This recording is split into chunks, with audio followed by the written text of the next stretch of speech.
ਕਵਣ ਕਵਣ ਗੁਣ ਕਹਿ ਕਹਿ ਗਾਵਾਂ।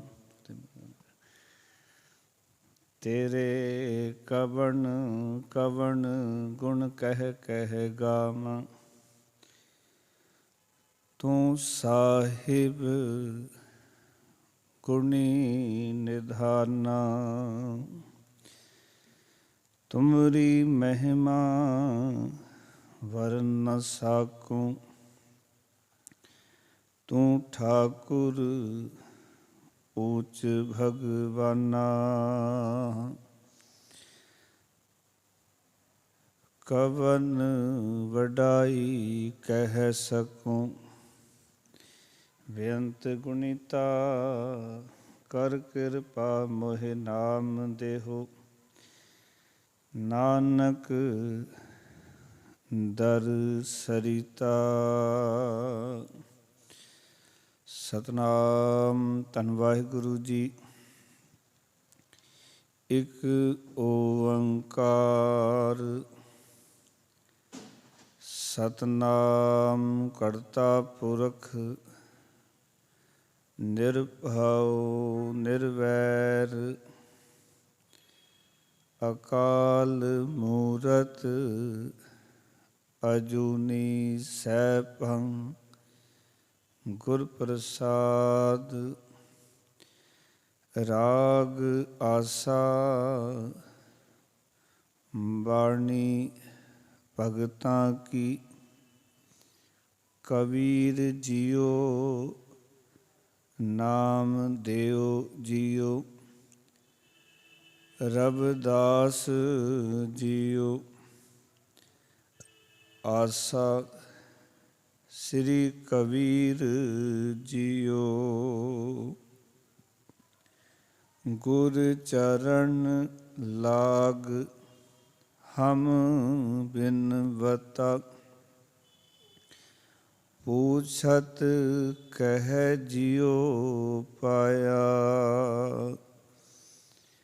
ਕਵਣ ਕਾਜ ਜਗ ਉਪਜੈ ਵਿਨਸੈ। ਕਹੋ ਮੋਹਿ ਸਮਝਾਇਆ। ਦੇਵ ਕਰੋ ਦਇਆ ਮੋਹਿ ਮਾਰਗ ਲਾਭੋ। ਜਿਤ ਭੈ ਬੰਧਨ ਟੂਟੈ। ਜਨਮ ਮਰਨ ਦੁਖ ਫੇੜ ਕਰਮ ਸੁਖ।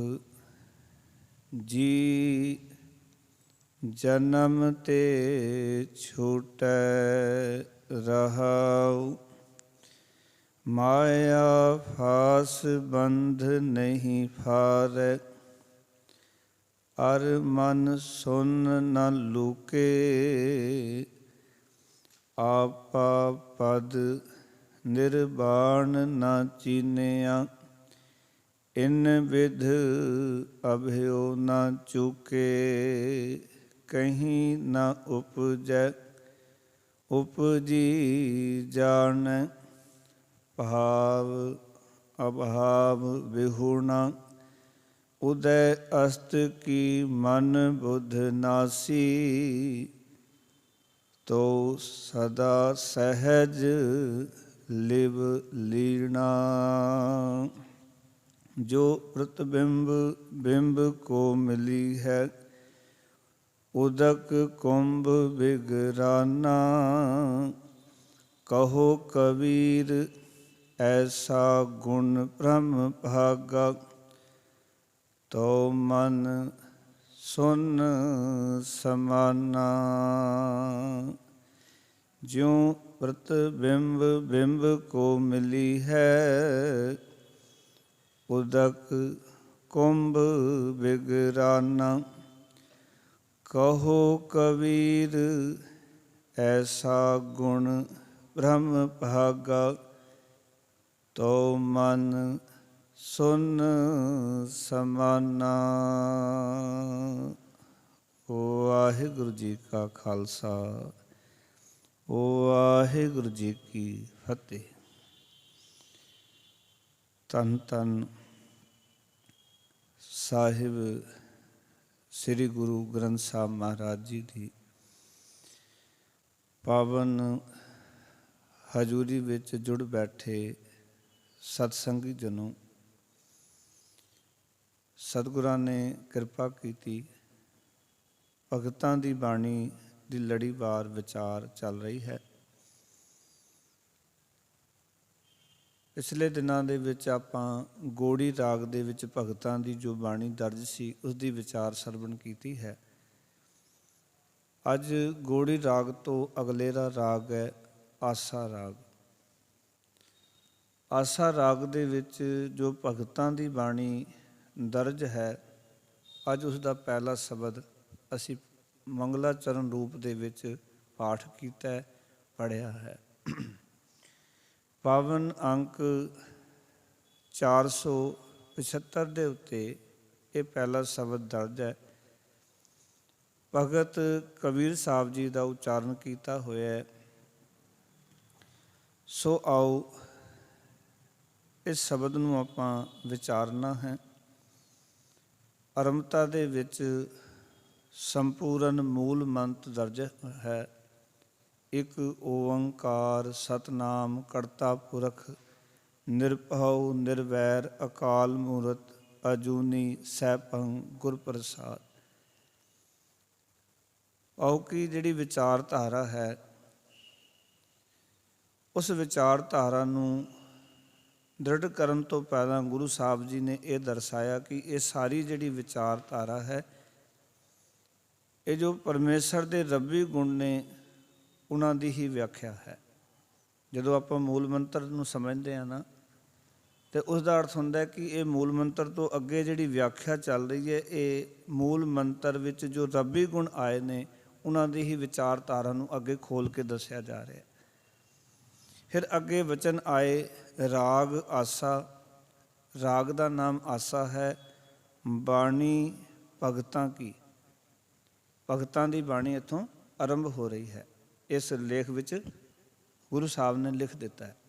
ਫਿਰ ਲਿਖਿਆ ਹੈ Kabir JIO, Namdev JIO, Ravidas JIO. ਆਓ ਕਿ ਅੱਗੇ ਜਿਹੜੀ ਬਾਣੀ ਆਉਣੀ ਹੈ ਉਹ ਭਗਤ ਕਬੀਰ ਸਾਹਿਬ ਜੀ ਦੀ ਉਚਾਰਨ ਕੀਤੀ ਹੋਈ, ਭਗਤ ਨਾਮਦੇਵ ਜੀ ਦੀ ਉਚਾਰਨ ਕੀਤੀ ਹੋਈ ਅਤੇ ਭਗਤ ਰਵਿਦਾਸ ਜੀ ਦੀ ਉਚਾਰਨ ਕੀਤੀ ਹੋਈ ਬਾਣੀ ਅੱਗੇ ਦਰਜ ਹੈ। ਫਿਰ ਅੱਗੇ ਫਿਰ ਲਿਖਿਆ ਸਤਿਗੁਰ ਨੇ ਆਸਾ ਸ੍ਰੀ ਕਬੀਰ ਜੀਓ। ਆਓ ਕਿਸੇ ਨੂੰ ਕੋਈ ਭੁਲੇਖਾ ਨਾ ਰਹੇ, ਇਹ ਸ਼ਬਦ ਆਸਾ ਰਾਗ ਦੇ ਵਿੱਚ ਦਰਜ ਹੈ ਅਤੇ ਸ੍ਰੀ ਕਬੀਰ ਜੀ ਦਾ ਉਚਾਰਨ ਕੀਤਾ ਹੋਇਆ ਹੈ। ਸੋ ਆਓ ਇਸ ਸ਼ਬਦ ਨੂੰ ਹੁਣ ਵਿਚਾਰਾਂਗੇ। ਵਿਚਾਰਨ ਤੋਂ ਪਹਿਲਾਂ ਗੁਰੂ ਮਹਾਰਾਜ ਜੀ ਨੂੰ ਝੁਕਾਓ ਸੀਸ। ਗੁਰਮੰਤਰ ਦੀ ਸਾਂਝ ਨਾਲ ਆਪੋ ਆਪਣੀਆਂ ਹਾਜ਼ਰੀਆਂ ਦਰਜ ਕਰਾਓ ਜੀ। ਆਖੋ ਜੀ ਸਤਨਾਮ ਸ੍ਰੀ ਵਾਹਿਗੁਰੂ। ਫਿਰ ਕਰੋ ਕਿਰਪਾ ਸਤਨਾਮ ਸ੍ਰੀ ਵਾਹਿਗੁਰੂ ਸਾਹਿਬ ਜੀ। ਪਾਵਨ ਸ਼ਬਦ ਦੇ ਰਾਹੀਂ ਭਗਤ ਕਬੀਰ ਸਾਹਿਬ ਜੀ ਗੁਰੂ ਨੂੰ ਸੰਬੋਧਨ ਹੋ ਕੇ ਵਚਨ ਕਰ ਰਹੇ ਹਨ। ਇਸ ਤਰ੍ਹਾਂ ਕਰ ਰਹੇ ਨੇ ਜਿਵੇਂ ਕੋਈ ਜਿਗਿਆਸੂ ਗੁਰੂ ਕੋਲ ਆ ਕੇ ਗੁਰੂ ਨੂੰ ਆਪਣੇ ਵੱਲੋਂ ਸੰਬੋਧਨ ਕਰਦਾ ਹੈ ਕਿ ਹੇ ਸੱਚੇ ਪਾਤਸ਼ਾਹ, ਹੇ ਸਤਿਗੁਰੂ, ਮੈਂ ਤੇਰੇ ਨਾਲ ਗੱਲ ਕਰ ਰਿਹਾ ਹਾਂ, ਤੇਰੇ ਨਾਲ ਮੈਂ ਗੱਲ ਕਰ ਰਿਹਾ ਹਾਂ। ਅਤੇ ਗੱਲ ਕੀ ਕਰ ਰਹੇ ਨੇ? ਆਖਣ ਲੱਗੇ ਦੇਵ ਕਰੋ ਦਇਆ ਮੋਹਿ ਮਾਰਗ ਲਾਵੋ। ਦੇਵ ਦਾ ਅਰਥ ਹੁੰਦਾ ਗੁਰਦੇਵ। ਦੇਵ ਦਾ ਅਰਥ ਹੈ ਗੁਰੂ ਦੇ ਲਖਾਇਕ। ਹੇ ਗੁਰਦੇਵ, ਹੇ ਗੁਰੂ, ਹੇ ਸਤਿਗੁਰੂ। ਕੀ ਕਹਿ ਰਹੇ ਨੇ? ਕਹਿਣ ਲੱਗੇ, ਕਹਿੰਦੇ ਕਰੋ ਦਇਆ। ਹੇ ਗੁਰਦੇਵ, ਮੇਰੇ ਉੱਤੇ ਮਿਹਰ ਕਰ, ਆਪਣੀ ਦਇਆ ਕਰ। ਅਤੇ ਕੀ ਕਰਨਾ ਹੈ ਦਇਆ ਕਰਕੇ? ਮੋਹੇ ਮਾਰਗ ਲਾਵੋ, ਮੈਨੂੰ ਉਸ ਰਸਤੇ ਦੇ ਉੱਤੇ ਤੋਰ ਪਾਓ ਕਿ ਜਿਹੜਾ ਰਸਤਾ ਸਿੱਧੇ ਮਾਰਗ 'ਤੇ ਮੈਨੂੰ ਪਾਉਂਦਾ ਹੈ, ਜਿਹੜਾ ਮੈਨੂੰ ਸਿੱਧੇ ਕਰਮਾਂ ਵੱਲ ਪ੍ਰੇਰਿਤ ਕਰਦਾ ਹੈ। ਅਸਲ ਵਿੱਚ ਰਸਤਾ ਹੁੰਦਾ ਹੈ, ਪਰ ਜੇ ਉਹ ਰਸਤਾ ਆਪਣੇ ਮੰਜ਼ਿਲ ਵੱਲ ਨਾ ਜਾਵੇ ਨਾ, ਤੇ ਆਪਣੀ ਮੰਜ਼ਿਲ ਦੀ ਦੂਰੀਆਂ ਵਧੀਆਂ ਚਲੀ ਜਾਂਦੀਆਂ। ਜਿਹੜੇ ਟਿਕਾਣੇ ਤੇ ਅਸੀਂ ਜਾਣਾ ਹੈ ਨਾ, ਰਸਤਾ ਗਲਤ ਫੜ ਲਈਏ ਤੇ ਆਪਾਂ ਦੂਰ ਚਲੇ ਜਾਂਦੇ। ਜਿੱਥੇ ਆਪਾਂ ਜਾਣਾ ਹੈ ਔਰ ਉਸ ਤੋਂ ਉਲਟਾ ਰਸਤਾ ਲੈ ਲਿਆ, ਤਰਕ ਹੋਏਗੀ ਮੈਂ ਰਸਤੇ ਤੇ ਤੁਰਿਆ ਹਾਂ, ਮੈਂ ਚੱਲ ਰਿਹਾ ਹਾਂ, ਮੈਂ ਮਿਹਨਤ ਕੀਤੀ ਹੈ, ਪਰ ਰਸਤਾ ਤੇ ਗਲਤ ਸੀ, ਆਪਣੇ ਟਿਕਾਣੇ ਤੇ ਪਹੁੰਚ ਹੀ ਨਹੀਂ ਪਾਏ। ਇਸ ਕਰਕੇ ਕਬੀਰ ਸਾਹਿਬ ਜੀ ਆਖ ਰਹੇ ਨੇ, ਹੇ ਮੇਰੇ ਗੁਰੂ, ਮੇਰੇ ਉੱਤੇ ਕਿਰਪਾ ਕਰੋ, ਮੇਰੇ ਉੱਤੇ ਮਿਹਰ ਕਰ, ਮੋਹੇ ਮਾਰਗ ਲਾਵੋ, ਮੈਨੂੰ ਜ਼ਿੰਦਗੀ ਦੇ ਸਹੀ ਰਸਤੇ ਉੱਤੇ ਪਾ। ਕਿਉਂਕਿ ਜ਼ਿੰਦਗੀ ਦਾ ਜਿਹੜਾ ਸਹੀ ਰਸਤਾ ਹੈ, ਜ਼ਿੰਦਗੀ ਜੀਣ ਦਾ ਜੋ ਸਹੀ ਤਰੀਕਾ ਹੈ, ਉਹ ਤਰੀਕਾ ਮੈਨੂੰ ਬਖਸ਼। ਕਿਉਂਕਿ ਸਾਨੂੰ ਜ਼ਿੰਦਗੀ ਜੀਣ ਦਾ ਤਰੀਕਾ ਹੀ ਨਹੀਂ ਆਉਂਦਾ। ਅਸੀਂ ਸੰਸਾਰ ਤਾਂ ਜੀ ਤਾਂ ਰਹੇ ਹਾਂ, ਪਰ ਜਿਸ ਤਰੀਕੇ ਨਾਲ ਜ਼ਿੰਦਗੀ ਨੂੰ ਜਿਉਣਾ ਹੈ, ਉਹ ਤਰੀਕਾ ਸਾਡੇ ਕੋਲ ਹੈ ਨਹੀਂ। ਇਸ ਕਰਕੇ ਅਸੀਂ ਦੇਖਦੇ ਹਾਂ ਕਿ ਅਸੀਂ ਚਿੰਤਾ ਵਿੱਚ ਰਹਿੰਦੇ ਹਾਂ, ਸੰਸਾਰ ਵਿੱਚ ਰਹਿੰਦੇ ਦੁਖੀ ਹੁੰਦੇ ਹਾਂ, ਪਲ ਪਲ 'ਤੇ ਤਪਦੇ ਰਹਿੰਦੇ ਹਾਂ। ਕੌਣ ਤਪਦਾ ਹੈ? ਜਿਹੜਾ ਗਲਤ ਮਾਰਗ 'ਤੇ ਤੁਰੇਗਾ, ਜਿਸਦਾ ਮਾਰਗ, ਜਿਹਦਾ ਰਸਤਾ ਸਹੀ ਨਹੀਂ ਹੋਏਗਾ। ਕਿਉਂਕਿ ਜਿਹੜਾ ਬੰਦਾ ਆਪਣੇ ਰਸਤੇ ਤੋਂ ਭਟਕ ਜਾਂਦਾ ਹੈ ਨਾ, ਉਹਦੇ ਅੰਦਰ ਦੁਵਿਧਾ ਤਾਂ ਚੱਲਦੀ ਰਹਿੰਦੀ ਹੈ ਕਿ ਮੈਂ ਗਲਤ ਰਸਤੇ 'ਤੇ ਪੈ ਗਿਆ ਹਾਂ, ਮੇਰਾ ਕੀ ਬਣੇਗਾ, ਮੈਨੂੰ ਮੰਜ਼ਿਲ ਹਾਸਲ ਹੋਵੇਗੀ ਕਿ ਨਹੀਂ ਹੋਵੇਗੀ। ਇਹ ਗੱਲ ਤਾਂ ਅੰਦਰ ਚੱਲਦੀ ਰਹਿੰਦੀ ਹੈ ਨਾ। ਇਸ ਕਰਕੇ ਭਗਤ ਕਬੀਰ ਸਾਹਿਬ ਜੀ ਆਖ ਰਹੇ ਨੇ, ਹੇ ਮੇਰੇ ਗੁਰੂ, ਮੇਰੇ ਉੱਤੇ ਮਿਹਰ ਕਰ, ਮੈਨੂੰ ਜ਼ਿੰਦਗੀ ਦੇ ਸਹੀ ਰਸਤੇ ਉੱਤੇ ਪਾ। ਤੇ ਨਾਲ ਆਖਣ ਲੱਗੇ, ਜਿਤ ਪਹਿ ਬੰਧਨ ਟੂਟੈ। ਆਖਣ ਲੱਗੇ ਜਿਸ ਰਾਹ 'ਤੇ ਤੁਰਿਆ, ਜਿਸ ਰਸਤੇ 'ਤੇ ਚੱਲਿਆ, ਕਹਿੰਦੇ ਮੇਰੇ ਦੁਨੀਆ ਵਾਲੇ ਸੈਮ ਤੇ ਮਾਇਆ ਵਾਲੇ ਜਿਹੜੇ ਬੰਧਨ ਨੇ ਉਹ ਟੁੱਟ ਜਾਣ। ਕਿਉਂਕਿ ਜਿਸ ਰਸਤੇ 'ਤੇ ਅਸੀਂ ਤੁਰਦੇ ਹਾਂ, ਉਸ ਰਸਤੇ 'ਤੇ ਤੁਰਨ ਵਾਲਾ ਮਨੁੱਖ ਬੜੇ ਸਗ ਸੰਕੇ 'ਚ ਫਸਿਆ ਹੋਇਆ। ਜਿਹੜਾ ਧਰਮ ਕਈ ਵਾਰ ਅਸੀਂ ਕਰਦੇ ਹਾਂ, ਮਨ 'ਚ ਰਹਿੰਦਾ ਪਤਾ ਨਹੀਂ ਸਾਡੀ ਮੁਕਤੀ ਹੋਏਗੀ ਕਿ ਨਹੀਂ ਹੋਏਗੀ, ਸਾਡੀ ਜ਼ਿੰਦਗੀ ਸੁੱਖ ਆਉਣਗੇ ਕਿ ਨਹੀਂ ਆਉਣਗੇ। ਅਸੀਂ ਦੁਵਿਧਾ ਵਿੱਚ ਰਹਿੰਦੇ ਹਾਂ, ਅਸੀਂ ਦੁਚਿੱਤੇ 'ਚ ਰਹਿੰਦੇ ਹਾਂ। ਇਸ ਕਰਕੇ ਭਗਤ ਕਬੀਰ ਸਾਹਿਬ ਜੀ ਗੁਰੂ ਮਹਾਰਾਜ ਦੇ ਚਰਨਾਂ 'ਚ ਅਰਦਾਸ ਕਰ ਰਹੇ ਨੇ, ਸੰਬੋਧਨ ਕਰਕੇ ਆਖ ਰਹੇ ਨੇ, ਸੱਚੇ ਪਾਤਸ਼ਾਹ ਮੇਰੇ ਉੱਤੇ ਦਇਆ ਕਰੋ, ਮੈਨੂੰ ਜ਼ਿੰਦਗੀ ਦੇ ਸਹੀ ਰਸਤੇ 'ਤੇ ਪਾ। ਜਿਸ ਰਸਤੇ 'ਤੇ ਤੁਰਿਆ, ਮੇਰੀ ਜ਼ਿੰਦਗੀ ਵਾਲੇ ਜਿਹੜੇ ਸੈਮ ਨੇ, ਮਾਇਆ ਵਾਲੇ ਜਿਹੜੇ ਬੰਧਨ ਨੇ, ਉਹਨਾਂ ਤੋਂ ਮੈਨੂੰ ਮੁਕਤੀ ਮਿਲ ਜਾਏ, ਮੇਰਾ ਛੁਟਕਾਰਾ ਹੋ ਜਾਏ, ਮੈਂ ਸੰਸਾਰ ਦੇ ਬੰਧਨਾਂ ਤੋਂ ਬਚ ਜਾਵਾਂ। ਕਿਉਂਕਿ ਦੇਖਦੇ ਹਾਂ ਅਸੀਂ ਮਨੁੱਖ ਸੰਸਾਰੀ ਬੰਧਨਾਂ ਵਿੱਚ ਵੱਜਿਆ ਹੋਇਆ, ਔਰ ਇਹੀ ਸਾਡੇ ਦੁੱਖ ਦਾ, ਇਹੀ ਸਾਡੇ ਪਰੇਸ਼ਾਨੀਆਂ ਦਾ ਕਾਰਨ ਹੈ।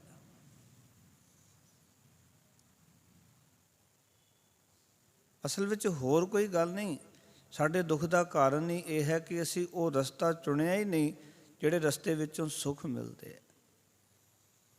ਜਾਂ ਅਸੀਂ ਰਸਤਾ ਚੁਣਿਆ ਵੀ, ਥੋੜ੍ਹੇ ਬਹੁਤ ਚਲੇ ਵੀ, ਅਤੇ ਰਸਤੇ ਵਿੱਚ ਜਿਹੜੇ ਲੱਗੇ ਹੋਏ ਰੁੱਖ ਸਨ, ਕੁਛ ਰਸਤੇ ਵਿੱਚ ਰੁੱਖ ਲੱਗੇ ਸਨ, ਛਾਂ ਆ ਗਈ, ਰੁੱਖਾਂ 'ਤੇ ਫਲ ਲੱਗੇ ਸਨ, ਅਸੀਂ ਉਹਨਾਂ ਫਲਾਂ ਤੱਕ ਹੀ ਰਹਿ ਗਏ ਵੀ ਇੱਥੇ ਠੰਡ ਵੀ ਹੈ, ਨਾਲ ਖਾਣ ਵਾਸਤੇ ਫਲ ਵੀ ਨੇ। ਇਹ ਦੁਨੀਆ ਦੇ ਪਦਾਰਥ ਰਸਤੇ ਦੇ ਵਿੱਚ ਧੁੱਪ ਨੂੰ ਰੋਕਣ ਵਾਸਤੇ ਛਾਂ ਦਾ ਕੰਮ ਕਰਦੇ, ਅਤੇ ਭੁੱਖ ਮਿਟਾਉਣ ਵਾਸਤੇ ਇਸ ਤਰ੍ਹਾਂ ਕੰਮ ਕਰਦੇ ਜਿਵੇਂ ਰੁੱਖ ਦਾ ਕੋਈ, ਰੁੱਖ ਦੇ ਉੱਤੇ ਫਲ ਲੱਗੇ ਹੁੰਦੇ ਨੇ। ਮੈਂ ਸੌਖੇ ਤਰੀਕੇ ਨਾਲ ਗੱਲ ਕਰਾਂ, ਕੋਈ ਮਨੁੱਖ ਆਪਣੀ ਮੰਜ਼ਿਲ 'ਤੇ ਤੁਰਿਆ, ਉਸਨੇ ਆਪਣੇ ਘਰ ਪਹੁੰਚਣਾ ਸੀ, ਮੰਜ਼ਿਲ ਲੰਬੀ ਸੀ, ਜਦੋਂ ਤੁਰਿਆ ਨਾ ਪਿਆਰ ਵਾਲਿਓ, ਤੇ ਰਸਤੇ ਵਿੱਚ ਕੀ ਹੋਇਆ ਕਿ ਰਸਤੇ ਵਿੱਚ ਸੰਘਣੀ ਛਾਂ ਆ ਗਈ, ਬੜੇ ਸੁੰਦਰ ਬੂਟੇ ਸਨ, ਬੜੇ ਮਿੱਠੇ ਫਲ ਲੱਗੇ ਸਨ। ਸੰਘਣੀ ਛਾਂ ਦੇਖ ਕੇ ਸੋਚਿਆ ਆਰਾਮ ਕਰ ਲਵਾਂ, ਔਰ ਨਾਲ ਮਨ ਵਿੱਚ ਵਿਚਾਰ ਆਈ ਕਿ ਜੇ ਮੈਂ ਇੱਥੇ ਕੁਝ ਸਮਾਂ ਟਿਕ ਵੀ ਜਾਵਾਂਗਾ ਤੇ ਭੁੱਖ ਮਿਟਾਉਣ ਵਾਸਤੇ ਫਲ ਲੱਗੇ ਨੇ, ਭੁੱਖ ਮਿਟਾਉਣ ਵਾਸਤੇ ਫਲ ਲੱਗੇ ਹੋਏ ਨੇ। ਮਨੁੱਖ ਨਾਲ ਕੀ ਹੋਇਆ, ਠੰਡੀ ਛਾਂ ਵੇਖ ਕੇ ਸੋ ਗਿਆ, ਨੀਂਦ ਆਈ, ਭੁੱਖ ਲੱਗੀ ਤੇ ਬੂਟਿਆਂ 'ਤੇ ਤੋੜ ਕੇ ਫਲ ਖਾ ਲਏ, ਤੇ ਇੱਥੇ ਸਮਝੌਤਾ ਕਰ ਲਿਆ, ਸਮਝੌਤਾ ਕਰ ਲਿਆ ਵੀ ਇੱਥੇ ਹੀ ਆਨੰਦ ਹੈ।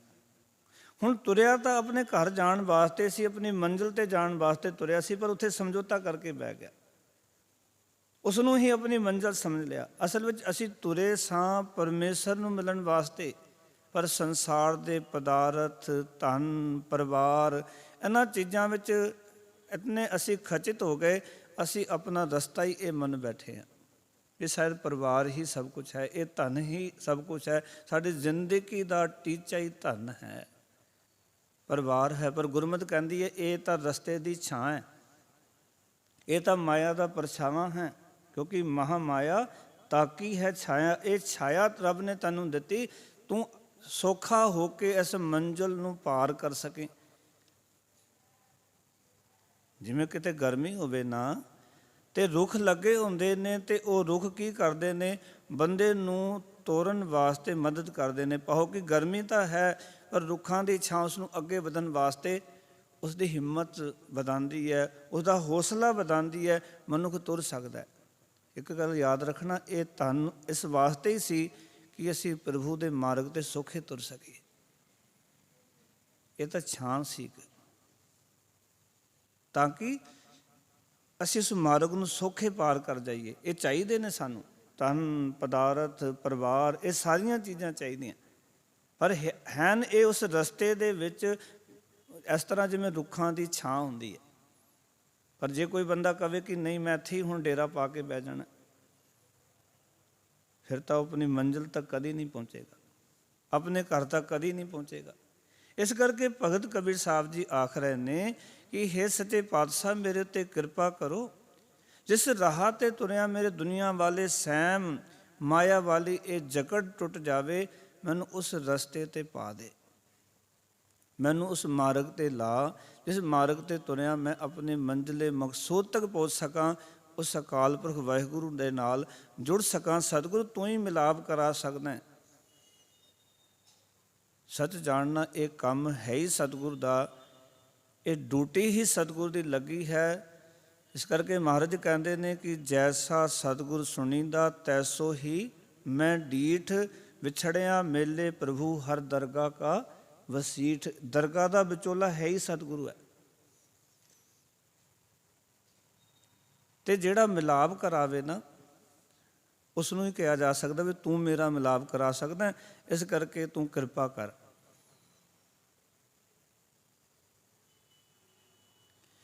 ਗੁਰੂ ਕੋਲੋਂ ਆਪਾਂ ਉਹ ਚੱਜ ਸਿੱਖਣੇ ਨੇ, ਗੁਰੂ ਕੋਲੋਂ ਜੀਵਨ ਜਾਚ ਸਿੱਖਣੀ ਹੈ, ਗੁਰੂ ਕੋਲੋਂ ਉਹ ਰਸਤਾ ਪੁੱਛਣਾ ਹੈ, ਕਿਉਂਕਿ ਆਪਾਂ ਉਸ ਰਸਤੇ ਨੂੰ ਭੁੱਲ ਬੈਠੇ ਹਾਂ। ਕਿਸ ਕਰਕੇ? ਗੱਲ ਦੱਸੀ ਗੁਰੂ ਤੇਗ ਬਹਾਦਰ ਮਹਾਰਾਜ ਨੇ, ਸਿੱਖਾ ਤੂੰ ਉਹ ਰਸਤਾ ਭੁੱਲ ਗਿਆ ਕਿਉਂਕਿ ਤੂੰ ਭੈੜੀ ਮਤ ਲੈ ਲਈ ਹੈ। ਮਨ ਰੇ ਕੋਣ ਕੁਮਤ ਤੈ ਲੀਨੀ, ਪਰਦਾਰਾ ਨੰਦਿਆ ਰਸ ਰਚਿਓ, ਰਾਮ ਭਗਤ ਨਹਿ ਕੀਨੀ। ਤੇ ਆਖਣ ਲੱਗੇ ਮੁਕਤ ਪੰਥ ਜਾਣਿਓ ਤੈ ਨਾਹਨ, ਤਨ ਜੋਰਨ ਕੋ ਧਾਇਆ, ਅੰਤ ਸੰਗ ਕਾਹੂ ਨੀ ਦੀਨਾ, ਬਿਰਥਾ ਆਪ ਬੰਧਾਇਆ। ਤੂੰ ਇਸ ਮਾਰਗ 'ਤੇ ਤੁਰਿਆ ਹੋਇਆ, ਮੁਕਤੀ ਦੇ ਰਸਤੇ ਨੂੰ ਤੂੰ ਜਾਣਿਆ ਹੀ ਨਹੀਂ, ਉਸ ਰਸਤੇ ਨੂੰ ਤੂੰ ਸਮਝਿਆ ਹੀ ਨਹੀਂ। ਇਸ ਕਰਕੇ ਕਬੀਰ ਸਾਹਿਬ ਗੁਰੂ ਨੂੰ ਸੰਬੋਧਨ ਹੋ ਕੇ ਆਖ ਰਹੇ ਨੇ, ਮੇਰੇ ਸਤਿਗੁਰ ਮੇਰੇ ਉੱਤੇ ਮਿਹਰ ਕਰ, ਮੈਨੂੰ ਉਸ ਰਸਤੇ 'ਤੇ ਪਾ ਜਿਸ ਰਸਤੇ 'ਤੇ ਤੁਰਿਆ ਕੋਈ ਸਹਿਮ ਨਾ ਹੋਵੇ। ਤੇ ਕੋਈ ਰਸਤਾ ਹੈ ਜਿਹਨੂੰ ਮਹਾਰਾਜ ਕਹਿੰਦੇ ਸੱਚੇ ਮਾਰਗ ਚੱਲਦਿਆਂ ਉਸਤਤ ਕਰੇ ਜਹਾਨ। ਸੱਚਾ ਮਾਰਗ ਜਿੱਤੇ ਚੱਲਿਆ ਉਸਤਤ ਸੰਸਾਰ ਵੀ ਕਰਦਾ ਹੈ। ਸੱਚਾ ਮਾਰਗ ਹੈ, ਇਸ ਮਾਰਗ 'ਤੇ ਤੁਰਿਆ ਕੋਈ ਸਹਿਮ ਨਹੀਂ, ਕੋਈ ਡਰ ਨਹੀਂ। ਯਾਦ ਰੱਖਿਓ, ਜੇ ਪਾਪ ਦੇ ਰਸਤੇ 'ਤੇ ਤੁਰਾਂਗੇ ਤੇ ਕਦਮ ਕਦਮ 'ਤੇ ਡਰ ਹੈ, ਪਰ ਜੇ ਸੱਚ ਦੇ ਮਾਰਗ 'ਤੇ ਤੁਰਾਂਗੇ ਨਾ ਤੇ ਜੀਵਨ 'ਚ ਕੋਈ ਡਰ ਨਹੀਂ। ਇਹ ਗੱਲ ਜ਼ਰੂਰ ਹੈ ਕਿ ਸੱਚ ਦੇ ਮਾਰਗ 'ਤੇ ਤੁਰਨਾ ਔਖਾ ਬੜਾ ਹੈ, ਬੜਾ ਵਿਖਮ ਮਾਰਗ ਹੈ, ਸਾਰੇ ਨਹੀਂ ਤੁਰ ਪਾਉਂਦੇ। ਪਰ ਪਾਪ ਦੇ ਮਾਰਗ 'ਤੇ ਸੰਸਾਰ ਤੁਰਦਾ ਹੈ, ਤੇ ਜਿਹੜਾ ਵੀ ਸੰਸਾਰ ਦਾ ਮਨੁੱਖ ਪਾਪ ਦੇ ਮਾਰਗ 'ਤੇ ਤੁਰਦਾ ਹੈ ਤੇ ਉਹ ਡਰਿਆ ਹੋਇਆ ਰਹਿੰਦਾ ਹੈ। ਪਰ ਜਿਹੜਾ ਧਰਮ ਦੇ ਮਾਰਗ 'ਤੇ ਤੁਰਦਾ ਹੈ ਉਹ ਹਮੇਸ਼ਾ ਹੀ ਪ੍ਰਸੰਨ ਰਹਿੰਦਾ ਹੈ, ਕਿਉਂਕਿ ਇਸ ਮਾਰਗ ਨੂੰ ਕੋਈ ਕੋਈ ਪ੍ਰਾਪਤ ਕਰਦਾ ਹੈ। ਸੰਤ ਕਾ ਮਾਰਗ ਧਰਮ ਕੀ ਪੌੜੀ, ਕੋ ਵਡ ਭਾਗੀ ਪਾਏ, ਕੋਟ ਜਨਮ ਕੇ ਕਿਲ ਵਿਖ ਨਾਸੇ, ਹਰ ਚਰਨੀ ਚਿਤ ਲਾਏ। ਪਰ ਇਸ ਮਾਰਗ ਤੇ ਦੁਨੀਆ ਕਰੋੜਾਂ ਜਨਮ ਦੇ ਕਿਲ ਵਿਖ ਨਾਸ ਹੋ ਜਾਂਦੇ ਨੇ। ਪਰ ਇੱਕ ਉਹ ਵੀ ਮਾਰਗ ਹੈ ਜਿਹਦੇ ਵਿੱਚ ਅਸੀਂ ਫਸੇ ਹੋਏ ਹਾਂ। ਗੁਰੂ ਕਹਿੰਦਾ ਅਨਕਾਏ ਰਾਤੜੀਆ, ਵਾਟ ਦੁਹੇਲੀ ਰਾਮ, ਪਾਪ ਕਮਾ ਬੰਦਿਆਂ ਤੇਰਾ ਕੋਏ ਨਾ ਬੇਲੀ ਰਾਮ। ਜਿਸ ਰਸਤੇ ਤੇ ਤੁਰਿਆ ਨਾ ਮਿੱਤਰਾ, ਉਸ ਤੇ ਬੇਲੀ ਕੋਈ ਨਹੀਂ ਹੈ, ਸਾਥੀ ਕੋਈ ਨਹੀਂ ਤੇਰਾ। ਜਦੋਂ ਅਸੀਂ ਪਾਪ ਦੇ ਰਸਤੇ ਤੇ ਤੁਰਦੇ ਬੜਾ ਚੰਗਾ ਲੱਗਦਾ ਹੈ, ਕਿਉਂਕਿ ਉੱਥੇ ਸੰਸਾਰ ਦੇ ਰੰਗ ਨੇ, ਇਹ ਰੰਗ ਬਿਰੰਗੀ ਦੁਨੀਆ ਦੀਆਂ ਐਸਾਂ ਨੇ। ਜਦੋਂ ਬੰਦਾ ਤੁਰਦਾ ਉਹਨੂੰ ਬੜਾ ਚੰਗਾ ਲੱਗਦਾ ਹੈ। ਜਦੋਂ ਇਹ ਬੀਜ ਬੀਜਦਾ ਹੈ ਤੇ ਬੜਾ ਆਨੰਦ ਆਉਂਦਾ ਹੈ। ਪਰ ਜਦੋਂ ਫਲ ਦੀ ਵਾਰੀ ਆਉਂਦੀ ਹੈ ਫਿਰ ਰੋਣ ਤੋਂ ਸਿਵਾ ਬੰਦੇ ਕੋਲ ਕੁਛ ਵੀ ਨਹੀਂ ਹੁੰਦਾ। ਜਦੋਂ ਸ਼ੁਰੂਆਤ ਹੈ ਨਾ ਬੜਾ ਚੰਗਾ ਹੈ, ਪਰ ਜਦੋਂ ਇਸ ਦਾ ਅੰਤ ਹੈ ਉਹ ਮਾੜਾ ਹੈ। ਉਤਨਾ ਹੀ ਔਖਾ ਹੈ ਧਰਮ ਦੇ ਮਾਰਗ ਤੇ ਚੱਲਣਾ। ਜਦੋਂ ਧਰਮ ਦੇ ਮਾਰਗ ਤੇ ਤੁਰਦੇ ਹਾਂ ਤੇ ਬੜਾ ਕਠਿਨ ਮਾਰਗ ਹੈ। ਇਹ ਬੀਜ ਬੀਜਣਾ ਸੌਖਾ ਨਹੀਂ ਹੈ। ਪਰ ਇੱਕ ਗੱਲ ਯਾਦ ਰੱਖਿਓ, ਜਿਤਨਾ ਬੀਜ ਬੀਜਣਾ ਇਹ ਨਾਮ ਦਾ ਔਖਾ ਹੈ, ਪਰ ਇਸ ਦਾ ਫਲ ਵੀ ਉਤਨਾ ਸੌਖਾ ਹੈ।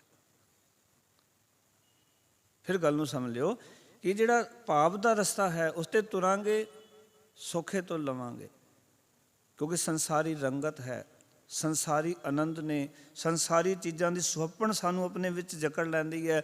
ਮਾਇਆ ਦੀਆਂ ਸਹੂਲਤਾਂ ਸਾਨੂੰ ਆਪਣੇ 'ਚ ਫਸਾ ਲੈਂਦੀਆਂ।